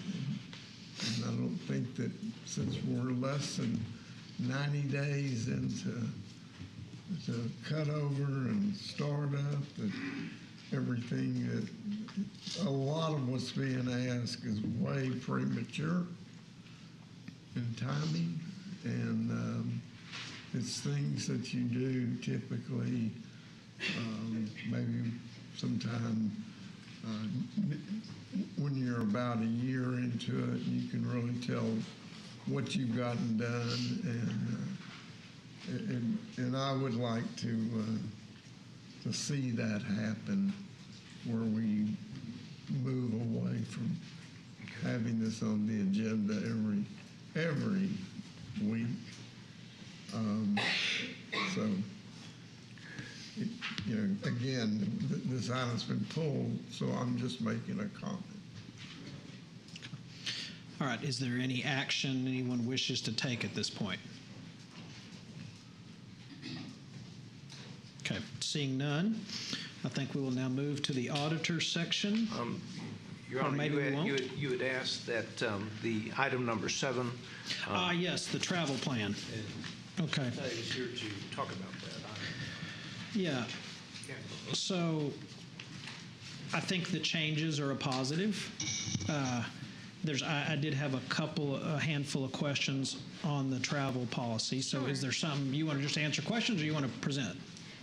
I'll present the item, and then we can open it up for questions. Good morning, Judge and Commissioners. Staff is requesting the approval of amendments to the travel and meeting policy. The changes are outlined in the court communique, which I can read through or go over. Staff is here to answer any questions you have.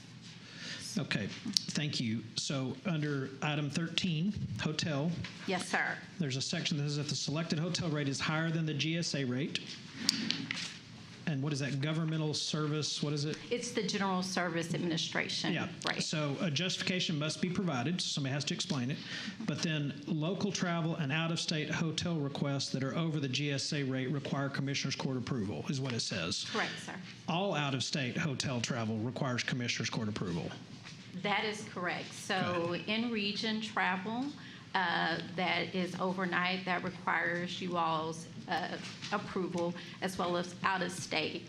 Anything that is out of the in-region area but is in state, that is handled at the staff level just because of the frequency of it, the volume that we see, and that's usually going to Austin. So that would be handled by the auditor's office. Okay, so that sounds like a change.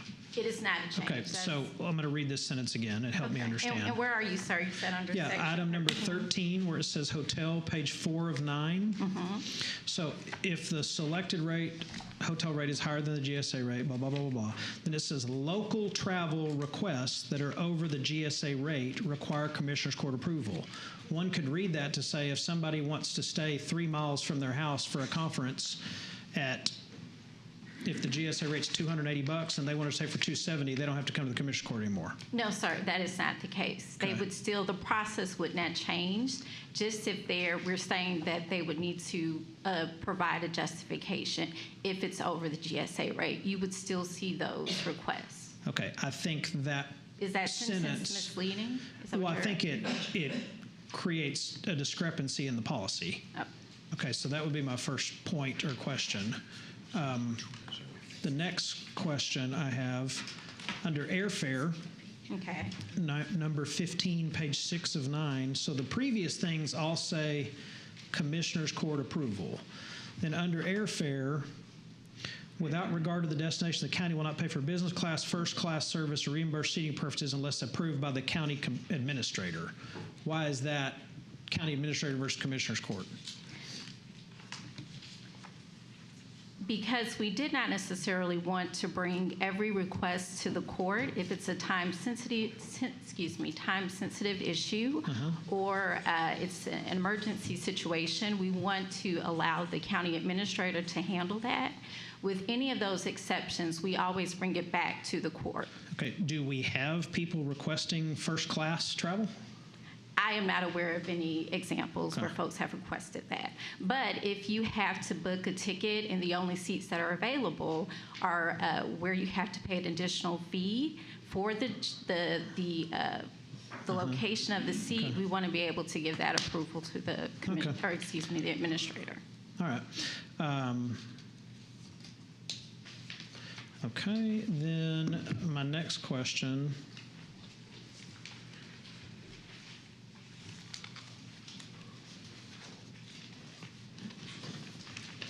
is, we need to talk about this hotel parking. Yes, sir. In the city of Austin, there seems to be, it seems that every hotel feels that it's necessary to charge you $50 to $65 a night to park. Now, that's probably not every hotel, but I guess you'd call it the downtown hotels and the hotels in the approximate in the business district, which go out to Ben White Boulevard on the far south, and you know, it's a fairly large area.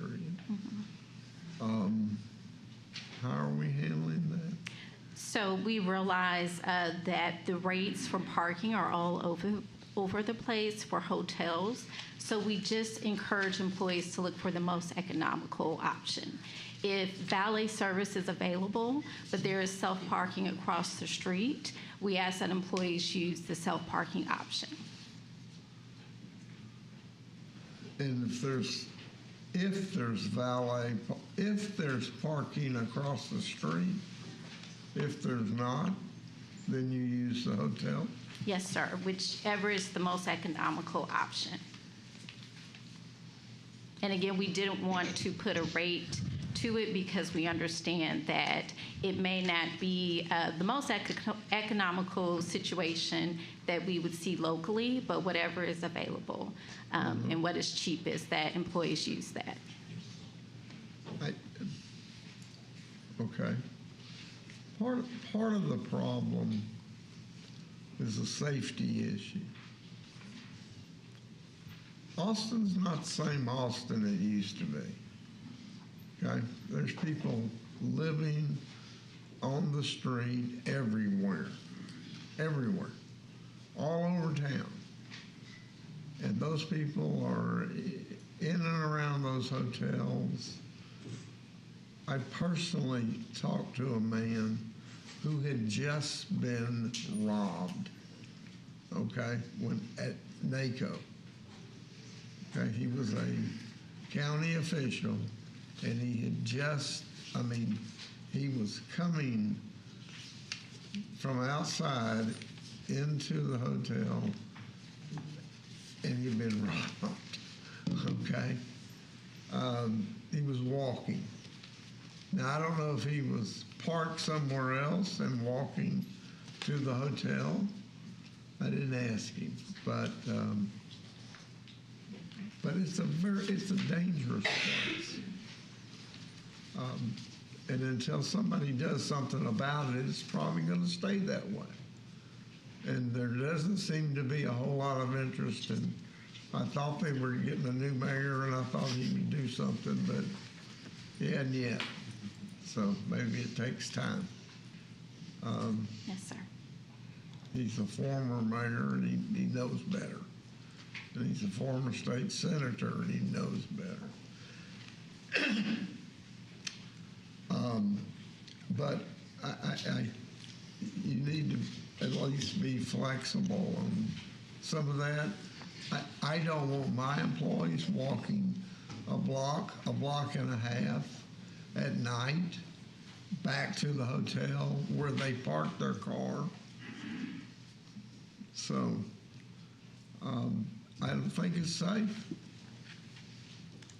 And we can work with the auditor's office, if that is included, where we have those exceptions where it's a safety concern, if that can be included on the form or part of the justification, I believe that would be reasonable. Kim, did you have something you wanted to add? I did. I just wanted to point out that it just says we encourage you to pursue the most economical option, and we're just asking employees to, when they can't, to provide receipts for anything over and above $20. Correct. Okay. So I'm okay with the way it's written, Okay. with the one exception of number 13. I think. And sir, I apologize. I just want to make sure that I'm referring to the correct sentence where you say it contradicts itself. Can you? Well, in 13 it says local travel and out-of-state hotel requests that are over the GSA rate require Commissioners Court approval. Okay. Then there's something somewhere else that says out-of-state travel requires Commissioners Court approval. Understood. Yeah. So could we just amend that, take that out, and get approval today? I trust y'all to reword it in a way where it's clear, yes. Okay. Yes, sir. So we'll amend that language. any other questions on this policy? Move for approval. And your motion is to move for approval fixing that sentence, right? Correct. Yes, sir. With your suggested Yeah. change. Okay. All right. We have a motion and a second. Any other discussion? The only thing Yeah. I want to add is that it will go into effect October 1 to I'm coincide. so glad you brought that up. Okay. I would ask Commissioner Ramirez to amend his motion, if willing, to make this effective 2 weeks from today. I don't see any reason why this can't be effective, why it has to not apply to September 1st or September 3rd or August 25th. So 2 weeks should give us plenty of time to address that. Sir, I think that the concern would be for the auditor's office, for them to update their forms and policies, internal policies. Well, also, staff has already requested travel, and there's some of those in process. So if we could agree to whatever's in place at this point in time as far as the GSA rate for travel that they may be requesting after these 2 weeks. So I'm assuming people have requested travel for after October 1st also. That's So, possible. Correct, yeah, yes. so that, I guess I'm not understanding why that would matter. Could we do for forms submitted after 2 weeks, starting 2 weeks, the new policy would take place? So whatever has been approved, it falls under the old policy, and whatever is Sure. submitted? Any future requests? Yes. There you go. Any future requests? How about that? Okay, Does sounds that good. work? That works. Okay. Okay, All thank right, you so do much. Is your motion amended That's for my that? motion Okay. to approve this policy or any future requests. Yes, sir. And your second is okay with that? Okay. All right. Motion is second with many amendments, and if anyone's clear on it, you're one up on me. All right. We have motion is second with no other discussion. Please cast your vote. Okay. Pass unanimously. Thank Yeah, you no, so I get it. I much. understand it. Good. Thank you for putting that together. Now, I believe we go to the auditor section. Good morning, Judge. Good morning. Commissioners. Today, we have two items for your consideration. The first is the financial statements for the 8 months ending May 31st, 2023. And we're asking you to receive and file. Move to receive and file. All right, we have a motion and a second to receive and file the Tarrant County financial statements for May of 2023. Any discussion? Please cast your vote. Passes unanimously. Our next item is our report for controls over the county fleet fuel cards. Attached, you will see our report along with the purchasing agent's response. We worked collaboratively with her to come up with some controls that we could implement. And those items are attached, and I'll be happy to answer any questions. All right, any questions or comments over the auditor's report on the controls over the county's fleet fuel cards? Do you have something, sir? I do, sir. Okay. Any questions for our auditor from the court? All right, seeing none, go ahead.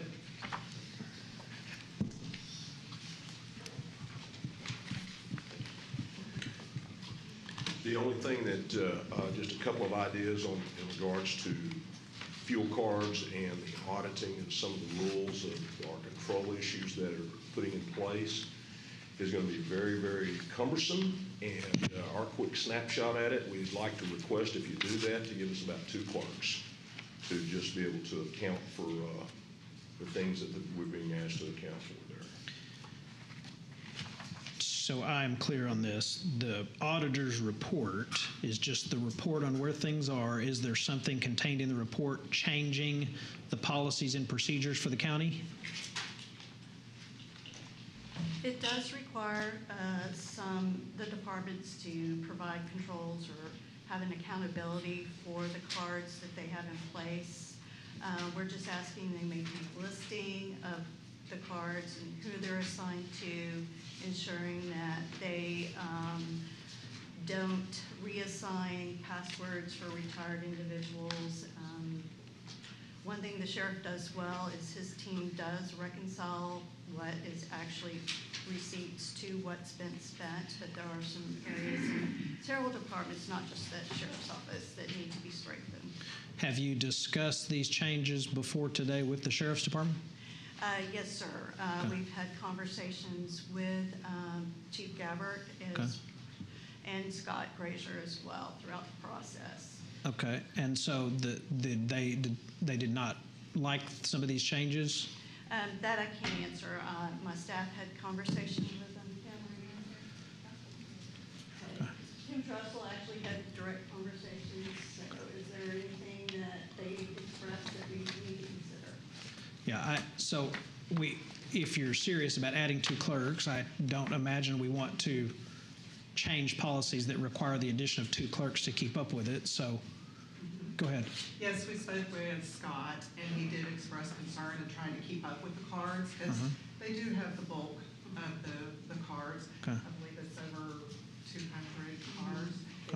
But most of the time, they're assigned to a vehicle versus a person. And so even if they had a list of where those cards are and what vehicle, just that accountability. Okay. And he said it would be cumbersome, yes. Okay.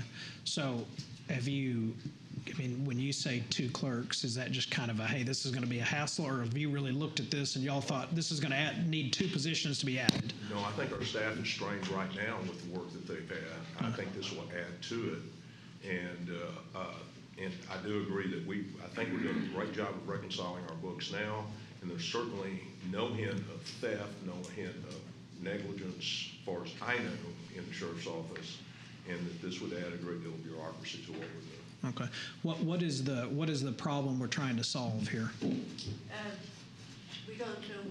They don't know where they're assigned, which vehicle they're assigned to. So, as far as monitoring, fuel is an asset. And so one of the key things that we look for is who's using a vehicle, who's processing receipts, and those are some of the things that we look for. Is there anything else you'd like to add? Okay. So from the sheriff's department, if you know, are there concerns that they have that you guys have proposed a different way to address it than the one they're proposing? Do y'all have any ideas on what could be done that could help alleviate some of the concerns but not be as burdensome? And would it benefit the Sheriff's Department to have more time to review this and make some proposed changes versus we run this through now? This is a Sheriff's Department question. If we were going to respond to it, yes, we would like more time to maybe respond to it. The biggest issue is we have a limited number of cars. We're moving people all over the county all the time, from downtown to North Patrol to South Patrol. So you never know who's going to be in that car. And sometimes I'm sure that a fuel card gets flipped from car to car. And I think that those things happen. But there is some accountability that's internal already that we do when we reconcile our books. And we can look at more, and we can certainly do that. But that'd be my preference in passing those rules today, is for us to look at it and see if there's something else. Okay. And I think you were saying you'd be willing to take some more time to discuss and find something. Scott and Chief Gabbard and talk about what that might look like. Okay. Why don't? So, Your Honor, just a point of clarification. Are the cards not assigned to the vehicle, not the individual? They are. And so what are you requesting that it change from you're still going to keep the cards? They don't have a listing today to show us that this car has this fuel card. And just to note, sometimes there's multiple drivers per car. And so each individual is supposed to use a unique personal ID number, a PIN number. And so that's how we can see who's using that card.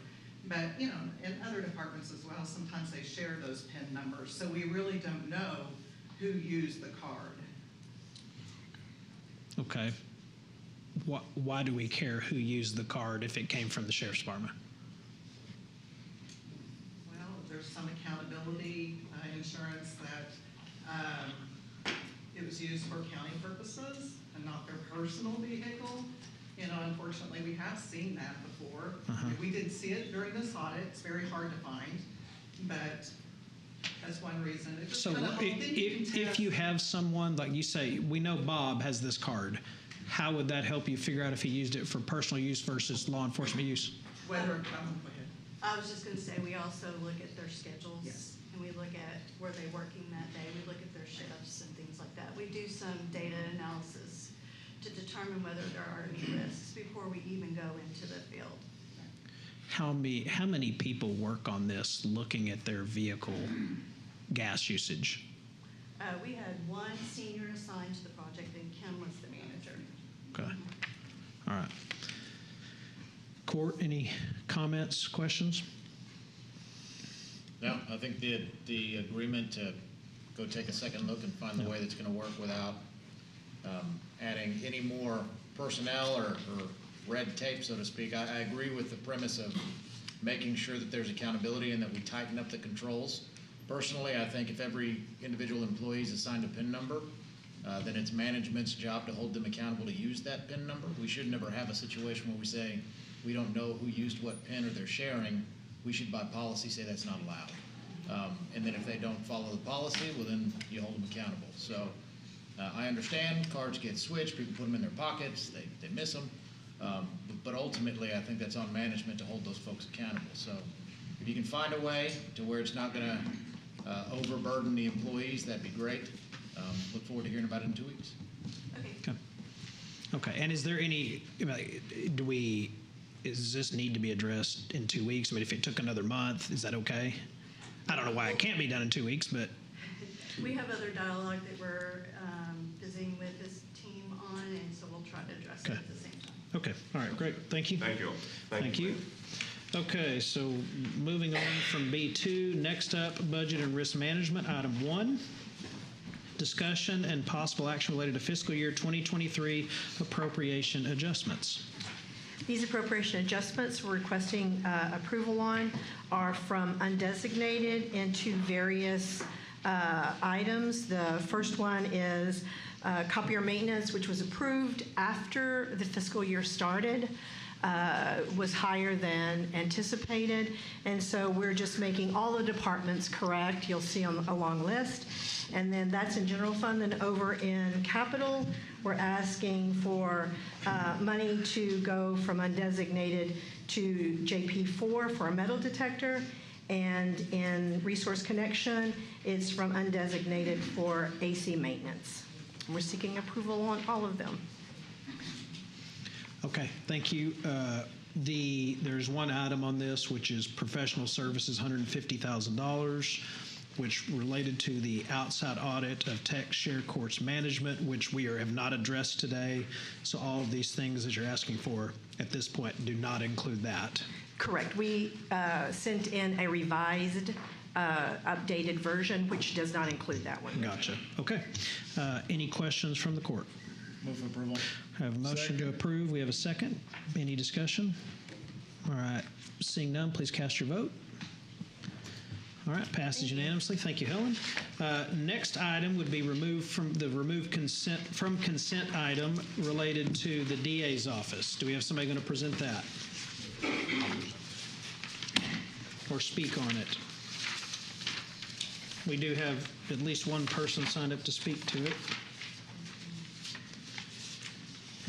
So, members of the court, under the Criminal District Attorney's Office, we're recommending that the court approve an MOU between Tarrant County and the U.S. Immigration and Customs Enforcement for reimbursement of Joint Operations Task Force expenditures. What this is that there is a member of the DA's office that's part of that task force. What this would allow is that if there's any overtime or if there's any investigative expenses such as travel, fuel, training, equipment, or similar costs that the U.S. government would reimburse up to an amount of $15,000. Staff is requesting approval. Move approval. All right, we have a motion to approve and a second. Any further discussion? But I'm sorry, I will do this. Thank you. We have a motion and a second. Any further discussion before I bring the speaker up? Okay. All right. Ms. Cox, you're the only speaker. You can come up.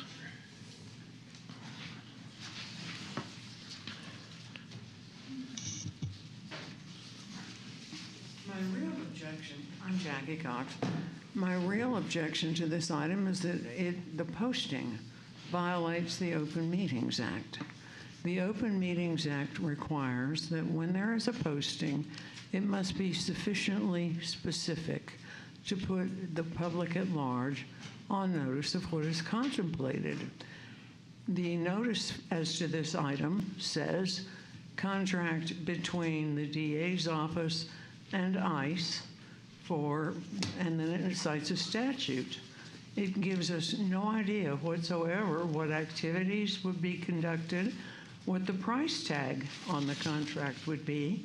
It talks about up to $50,000 expenditure per sheriff's deputy. It doesn't tell us how many sheriff's deputies would be involved, nor what days or times or for what purpose they would be involved. It is really, really, really vague. There are some people in this community who are very sensitive to activities between the county and Immigration and Customs Enforcement, ICE.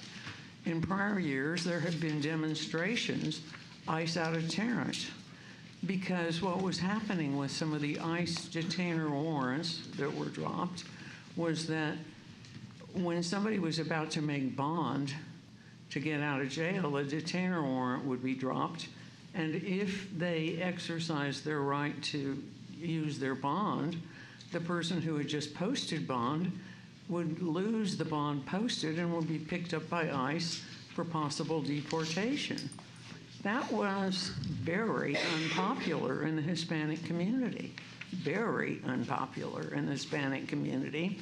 It was very unpopular with the little group who had money, grant money, to provide them with lawyers. The group's name was Raices.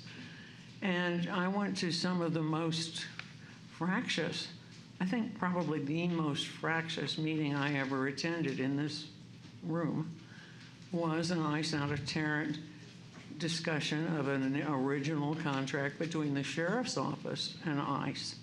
So this is one of those things where if we are to have a protection of our rights as a community to communicate with this court before an action is taken, the Open Meetings Act says we get notice of what it is you plan to do before you do it to us.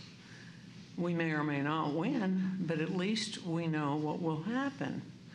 And so I'm asking that you have earlier today said that you thought that Ms. Simmons' requests were not sufficiently particularized and therefore declined to vote on them. I'm asking that you ask Mr. Sorrells to come up with what's he going to do. Thank you. So that's not what was said about her item. Thank you. You may be seated. Thank you. Do you? I do want to point out something, first of all, that this item was agendized. It met the 72-hour posting rule. Right. It also said that it was an MOU between Tarrant County doing business as the DA's office to U.S. Immigration and Customs for the reimbursement of joint operations expenses.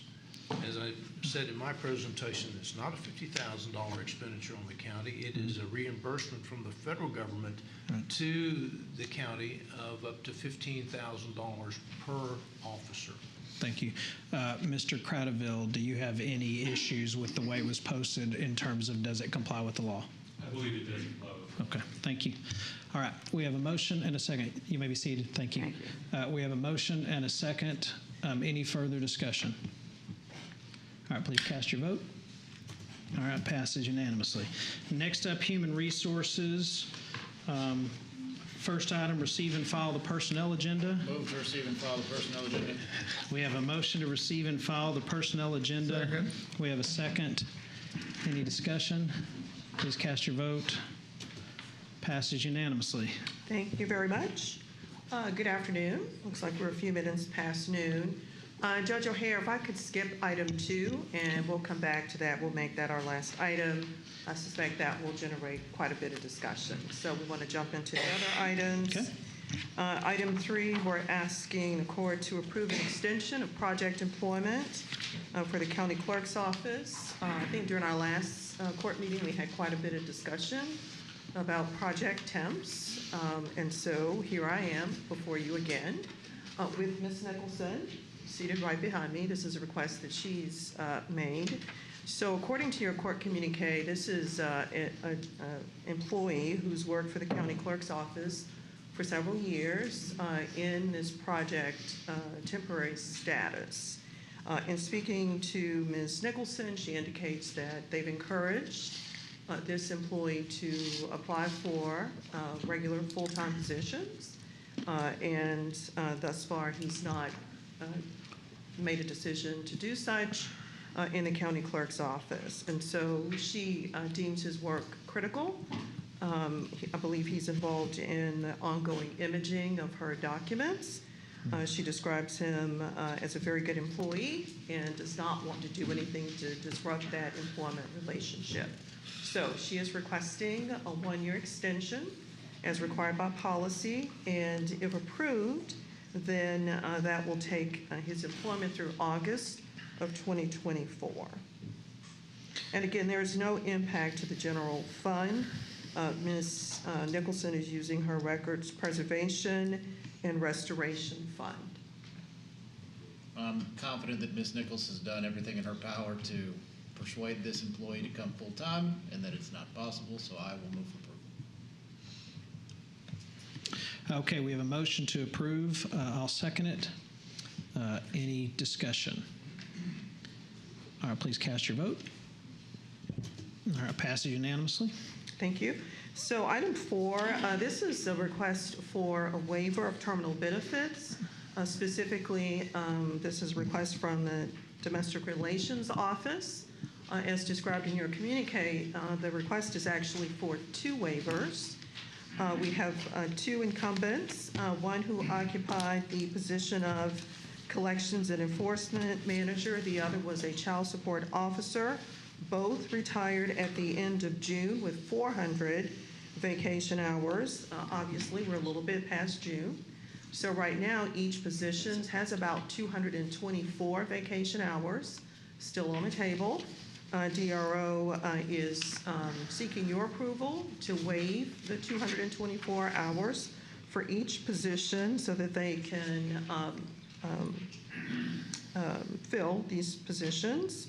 The request will cost the general fund approximately $19,156 and some change. And if the court approves this, the waivers would be effective August 2nd.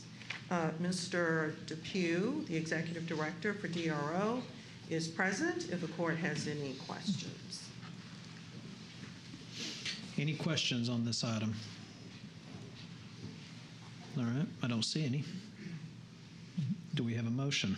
Move for approval. Second. We have a motion, a second to approve. Any discussion? All right, please cast your vote. Passes unanimously. Thank you very much. So that leaves us with item 2. Ms. Ramnaran will be making that presentation.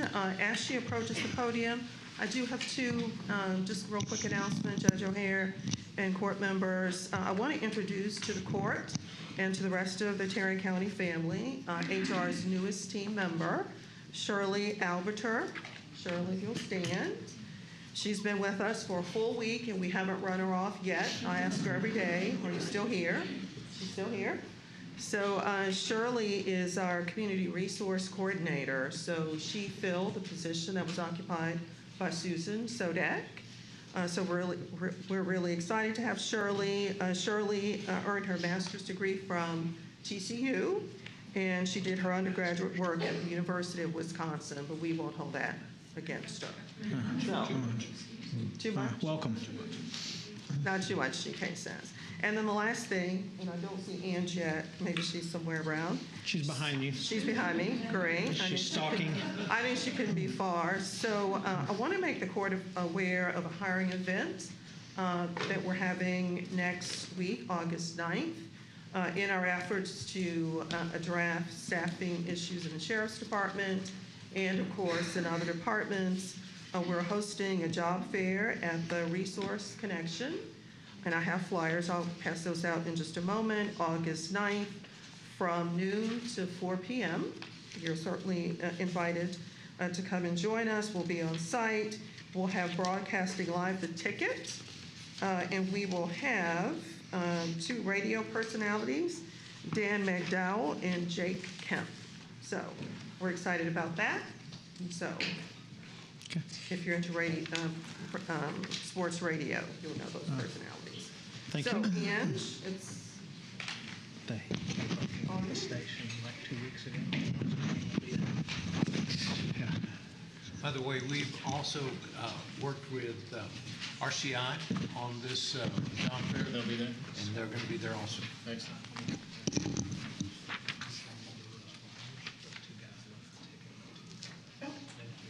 okay. Looks like we'll have new radio personnel. But the ticket will be broadcast. Yeah. Thank you. Okay, now we move back to item G2, and if necessary, Mr. Cradaville, is it permissible as posted to receive legal advice on item 2 in closed session and then come back and revisit 2 in open session if necessary? Yes, if you'd like to receive advice from counsel on this item, carry it past closed. Okay, thank you. Okay. So I'm going to go through the FY24 compensation recommendations in some detail. If you want more detail, less detail, just let me know. But I'm going to go through the attachments sort of one by one, but flip it back and forth a little bit. So the first list of compensation recommendations is just kind of a laundry list of things that we do every year and things that we talk about. The structure adjustments are the first category of increases that we talk about. We do kind of 2 different categories of structure adjustments. We have non-law enforcement and we have law enforcement. So I'm going to start first with non-law enforcement. These 2 do work differently, so I want to make sure we understand that. We do what's called minimum implementation with non-law enforcement. That means that anyone whose salary falls below the new hire-in rate of a particular grade that moves would be eligible for an increase, subject to their department's approval. It is not automatically awarded to all employees on the non-law enforcement side, which is why it's called minimum implementation. The only restriction we request is that employee salaries be equal to or higher than the minimum of the salary grade if it's moved. I will move to the structure adjustment recommendations page now. We have a couple of alternatives on this page. You see first the Korn Ferry columns. There's 3 of those. That's what the Korn Ferry group has recommended for structure adjustments. You also have alternates A and alternate B. Alternate A is what we've worked on with feedback from various departments, including court members. It would change the recommendations for the craft group, for the non-exempt group, and for the law enforcement groups. I can go into each of those in detail. The one where we have a couple of choices would be the non-exempt group. We also have an alternate B, again, with feedback from court members. The difference between alternate A and alternate B, alternate A focuses on grades 12 through 15, increasing Korn Ferry's recommendation from 0 to 1.5%. Alternate B increases their recommendation to 2.5% for grades 12 through 18. With law enforcement, you see also recommendations there, recommendations of 3% for confinement and 7% for operations for grades 49 through 55. For grades 56 through 60, those would be 7% increases in both areas. Any questions before I move off of this page? Well, I think for clarity's sake, the structure and merit run concurrent. So essentially, if an employee is to receive a 3% structure adjustment and also eligible for 3% merit, they could potentially be looking at a 6% raise next year. And for law enforcement, the operations, if we're to go with 7% structure, they're still eligible for the 3% merit, so potentially a 10% raise. Is that correct? Potentially. Thank you. All right, so I have a question about the, be ready, you can sit there a second. I have a question on the new hiring rate, and I just want to make sure I understand it. So somebody gets hired in here making $50,000. What is changed today could move the hiring rate to $54,000. If they're hired by July the 30th, it went from 50 to 54. That's an 8% increase, if I'm doing my math quickly. Then they're also eligible for a 3% merit raise, or up to a 6% merit raise. So somebody could have worked here starting July the 30th at what they were hired in at, and they could get up to a 14% raise having worked here 5 months. It's possible. I Okay. would suggest that's rare, but I do want to make one distinction on the first part of your statement. Structure adjustments don't have a deadline, so to speak. That August 1st date, I think you're referring to, applies to merit only. The reason for that with structure adjustments, the hiring rate is the maximum amount at which a department can hire an employee. Right. So if we hire an employee at $50,000 today, and on October 1st we hire a new employee at $54,000, that new employee earns more than the existing employee, the one who's been here for 2 months or 5 months or whatever period of time it is. So we intentionally don't put a restriction on that date because it is against the civil service rules to have a new employee come in at a salary higher than a current employee. So of the positions where you've recommended a change to the hiring rate, what's the highest percentage where you've made a change? Highest dollar amount? It's law enforcement is the 7%. I don't know what the dollar amount. It would be the grade 60 amount. I can look at it here real quick. Take it out of law enforcement. What's the highest non-law enforcement? Looks like it'd be a grade 93. most likely. Okay. I mean, I'm not trying to build a complex puzzle here. I just think if somebody gets hired and they could essentially within a few months get a 10, 12, 14% raise, that just seems awfully generous. So to address the merit side of that, one of the recommendations is to change that eligibility date to May 1st, effective with the next round of merit increases. The concern there is we have employees who have been hired under the current rules, and we don't want to have promised something that we then take away. So there is a proposal here later on the page to change that August 1st date to May 1st, effective in FY25. And if we approve what's before us today, it would make that change Yes, applicable to next year, yes. next fiscal year. Okay, all right.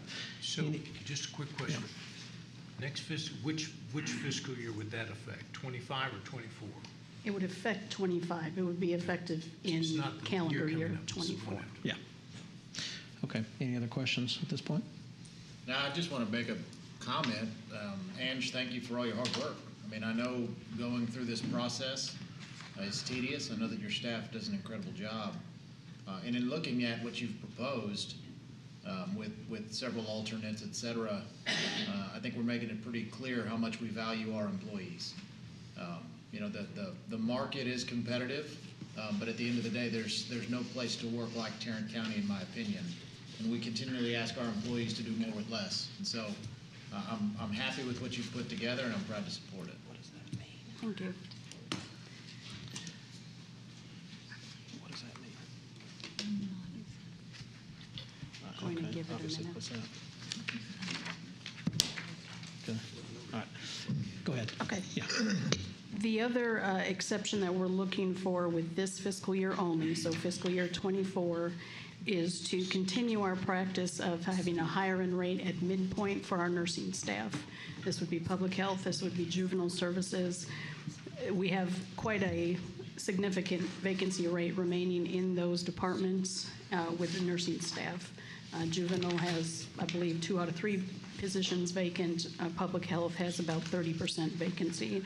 So the request there is to set the hiring rate at midpoint for another year through FY 2024.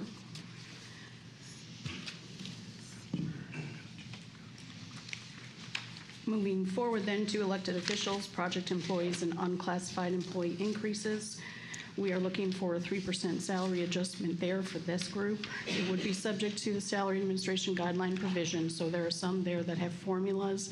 Those formulas cannot be exceeded, so we make sure that we don't go over 3% or we stay within that formula. And on those, correct me if I'm wrong, but those salaries, that bucket is not eligible for merit increase. Correct. Correct. Those are awarded on October 1st automatically unless the department tells us otherwise. There is one group there that we want to call out. The statute for family law associate judges did change with the legislature this year, so we would like to go ahead and put that into effect. We'd like to apply it to the family law associate judges, the probate court associate judges, as well as the magistrates in the criminal courts. We would go ahead and apply that effective September 1st. That is in compliance with the statute, so it's not October 1st, it's September 1st. For those that are currently earning more than the statute allows, we would request that their salaries be frozen until such time that they continue moving forward in that table, so to speak, of years of service. Going to reclasses, employees are eligible to receive up to a 5% increase or an increase to the hiring rate, whichever's higher of their new grade. Those go into effect on October 1st. Step increases are for law enforcement. Those are awarded on review date per normal procedures. Merit increases, we are recommending here a 3% merit pool that provides a 0 to 6% merit increase range for departments to work with for their employees. These are awarded on January 1st. The change on the next item is what we just talked about in FY25. We would go ahead and make that August 1st date May 1st. We would also look for lump sums for this group for maxed out employees. So if they cannot get 3% through merit and structure, they could get the difference between 3% and those items in a lump sum payment, also effective January 1st. Some general rules. Employees who receive step increases and merit increases must have an appraisal score of 2.95 or higher. That's on a 5-point scale. If an employee is not receiving a regular county paycheck, basically they're unpaid, they would receive that increase when they return to work. And there's a couple there, I won't get into those distinctions as to if employees are eligible for multiple increases, what order those increases go to. With that, you also have the budget. I'll take 1 minute to explain this to you. So what you see along the left side is the budgetary impacts on the various funds. I do have these on paper if anybody needs. These were late entrances.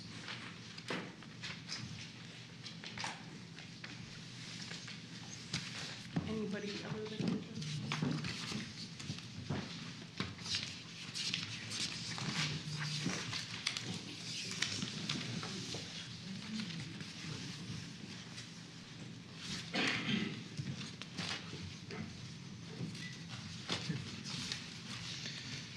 Thank you. I found it now. Yeah, thank you. So on the left side, you see the budget impact of the recommendations that we've made. As far as structure goes, the left side does include alternates A and B where appropriate, so alternate A for craft and law enforcement, and alternate B for non-exempt. So the numbers on the left side at the very top refer to our operating budgets. Those are 10,000, which is general fund, 26,100, which is the road and bridge fund.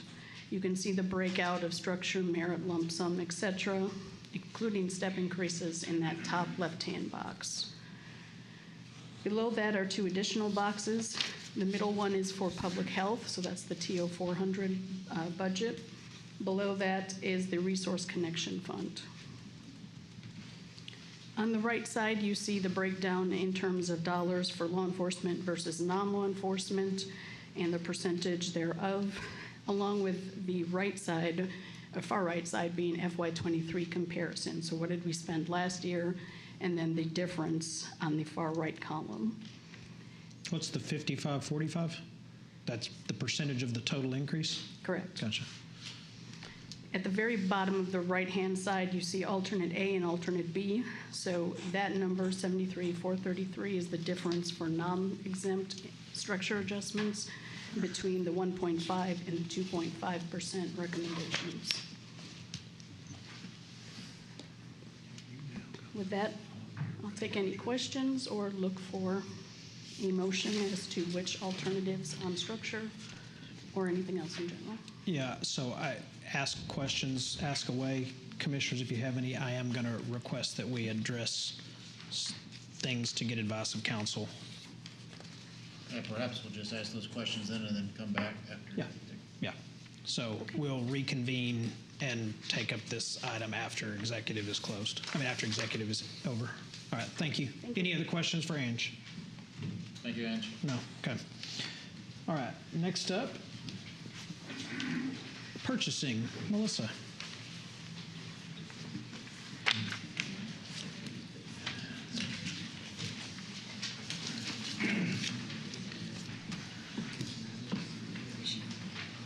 Good afternoon. Good afternoon. We have 6 items for your consideration. The first item is an award recommendation for RFP number 2023-109. This is an annual contract for defendant pay ignition interlock device services for CSCD, awarding to the primary and secondary vendors listed per contract terms. Second. All right, we have a motion and a second to approve item 1. Any discussion? All right, please cast your vote. Passes unanimously. Number 2.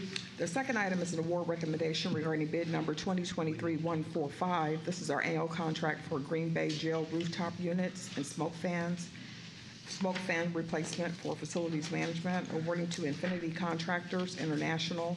If approved, we're also requesting contract approval and acceptance of the payment and performance bonds. Move for approval. Second. So we have a motion and a second to approve this item. Any discussion? Please cast your vote. Passes unanimously. Number 3. The third item is an award recommendation regarding RFP number 2023-158. This is our annual contract for defendant paid continuous alcohol monitoring services for CSCD, awarding to Recovery Monitoring Solutions per contract terms. Move for approval. Second. All right, we have a motion and a second to approve this item. Any discussion or questions? All right, seeing none, please cast your vote. Passes unanimously. And Number 4. the fourth item is a contract renewal of bid number 2022-192. This is our annual contract for oil and lubricants, awarding to the various vendors listed for the first option for renewal at the same firm fixed prices and discount from list price for all items except for one item that it was item number 52 that allows for an increase. The vendor was requesting a 5% increase. This is allowed in the contract and is also still less than the secondary. Move for approval. All right, I'll second that. We have a motion and a second on this item. Any discussion? All right, please cast your vote. Passes unanimously. Item 7. The fifth item is regarding bid number 2023-164. This is we're on 5. I'm sorry. Yes. Yep, sorry. 5. It's our annual contract for automotive light truck repair and services for OEM parts. We're requesting rejection of all bids and permission to rebid with revised specifications. Move to reject all bids and rebid with revised specifications. Second. We have a motion and a second. Any discussion? Please cast your vote. Passes unanimously. And the last item is permission to take bids and RFPs for items A, B, and C. Item A is our annual contract for service awards and retirement watches. Item B is annual contract for fence and gate installation, demolition, and repairs. And item C is a repeat from last year. It's for the in-building radio coverage enhancement for the new juvenile courts building. We're requesting permission to conduct a mandatory pre-bid conference. All right, I'll make a motion to take bids and RFPs. Second. We have a second. Any discussion? Please cast your vote. Passes unanimously. Thank you, Melissa. Thank you. Next up, the County Judge and Commissioner section. The first item up is an interlocal agreement, Precinct 2, for an agreement with the city, Tarrant County and the city of Kennedale. Move for approval of an interlocal agreement between Precinct 2, Tarrant County, and the city of Kennedale. All right, we have a motion and a second to approve items 1A and B with the city of Kennedale. Any discussion? All right, please cast your vote. Passes unanimously. Next up, item 2. Move for approval of an interlocal agreement between Tarrant County and the city of Lakeside for various services, item M, 2A, and B. All right, I'll second that. We have a motion and a second on item M, 2A, and B. Any discussion?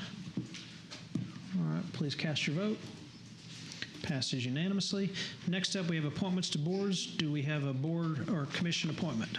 We do. I'm excited about one we have today. I'd like to propose Ms. Allison Sibby. She's with us today for appointment to the Child Protective Services Board. Allison Sibby has a master's degree from San Diego State University, bachelor's from Texas Christian University, and she currently works for the U.S. Department of State. Incredible leader in our community, and we're going to be very proud to swear her in right after this if she's approved. So. Okay. Yeah, that's a motion. I'll make a second. Any discussion there? All right, please cast your vote. All right, passes unanimously. We look forward to your swearing in here shortly. Do we have any bonds and certificates of self-insurance? All right. We do now move to the section with claims and addendum. Do we have a motion to approve the claims and the addendum? Move to approve the claims, including the addendum. All right, we have a motion and we have a second. Any discussion there? All right, please cast your votes. Passes unanimously. Announcements, comments. Anything, commissioners? All right, seeing none, I will now move to public comments. And the first item, the first person to speak in public comments, I have Doreen Geiger.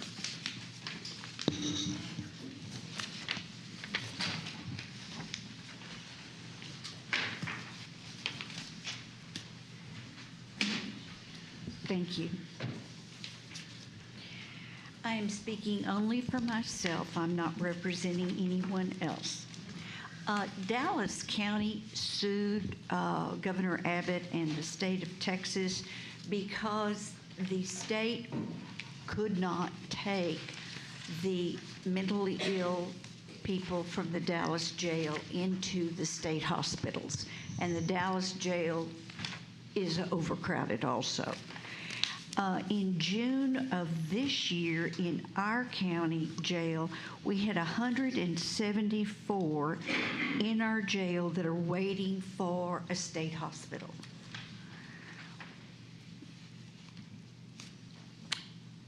KERA has written an article about the new $100 million allocation from Governor Abbott to help counties with inmate psychiatric beds and mental health services. I'm going to give each of you a copy in a minute. Susan Garnett, the CEO of MHMR, said one way MHMR plans to speed up the competency restoration process is to expand its jail-based competency restoration program with help from that state's $100 million. My question to you is, does MHMR and Tarrant County together have a plan to get some of this money brought down to Tarrant County for our inmates, for their competency restoration? And if you don't mind, I'll just give you a copy of this brief article.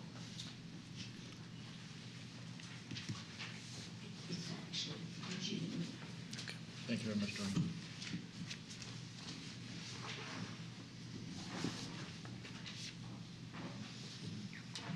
I just want to make sure Tarrant County gets some of that. Thank you. Your Honor, we do have a plan that we're going after that money. Yes, sir. Thanks, Jay. Okay, it looks like, yes, we have two other folks signed up to speak. First is Merle Glasscock.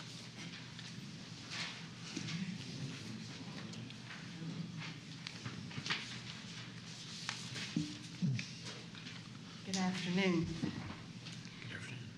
I am Merle Glasscock. I am a member of Broadway Baptist Church. I am not here on Broadway's behalf. I am here because I believe in the justice initiatives of Broadway. My comments are my own, and I thank you for listening to the public. For years, I have bragged about Fort Worth. I have taken people on tours of the cultural district, the stockyards where my grandfather brought cattle from Oklahoma to be shipped to Kansas City. I took these people to Sundance Square, and I've taken them to many stock shows. Now, I am embarrassed about this city. It is glitter on the outside, but there are beatings on the inside of the Tarrant County Jail, and the high death rate in the jail is alarming.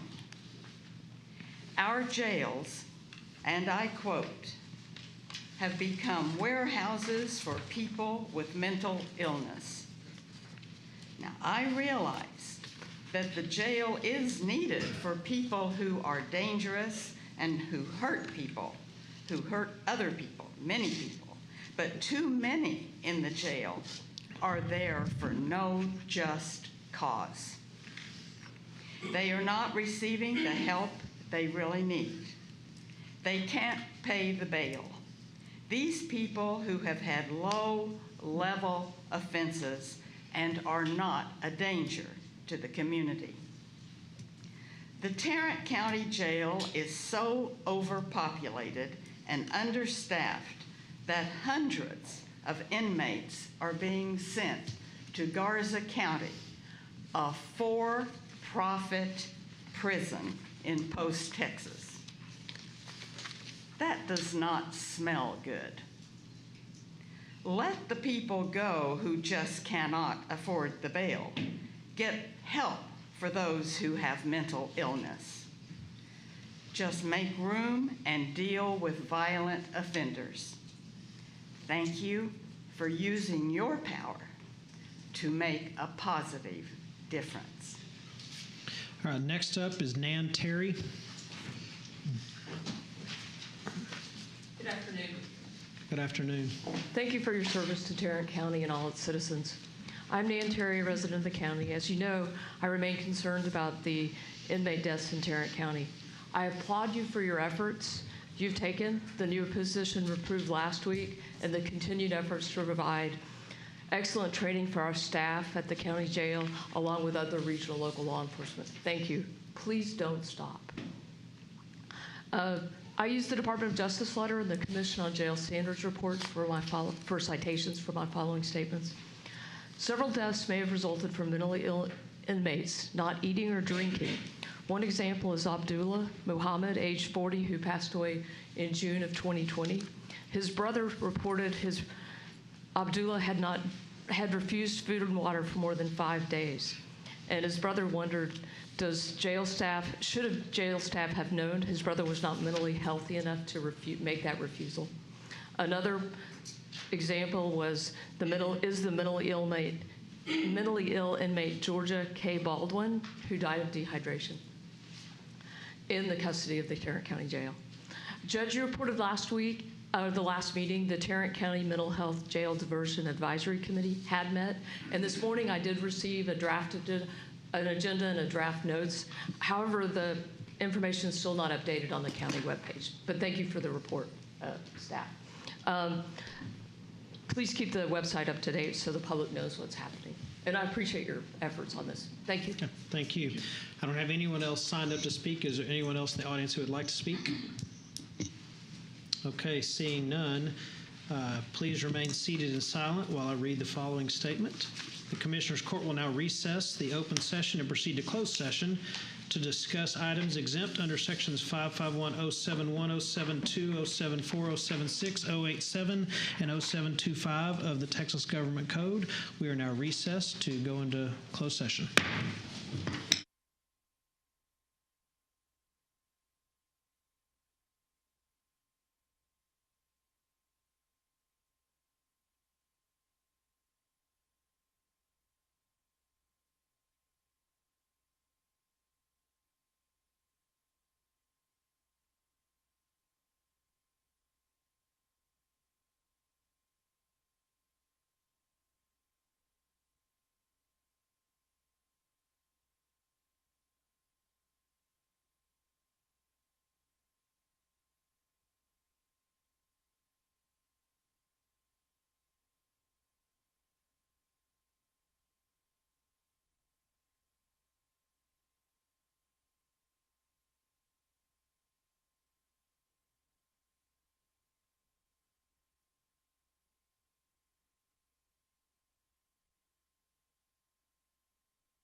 Yes, sir.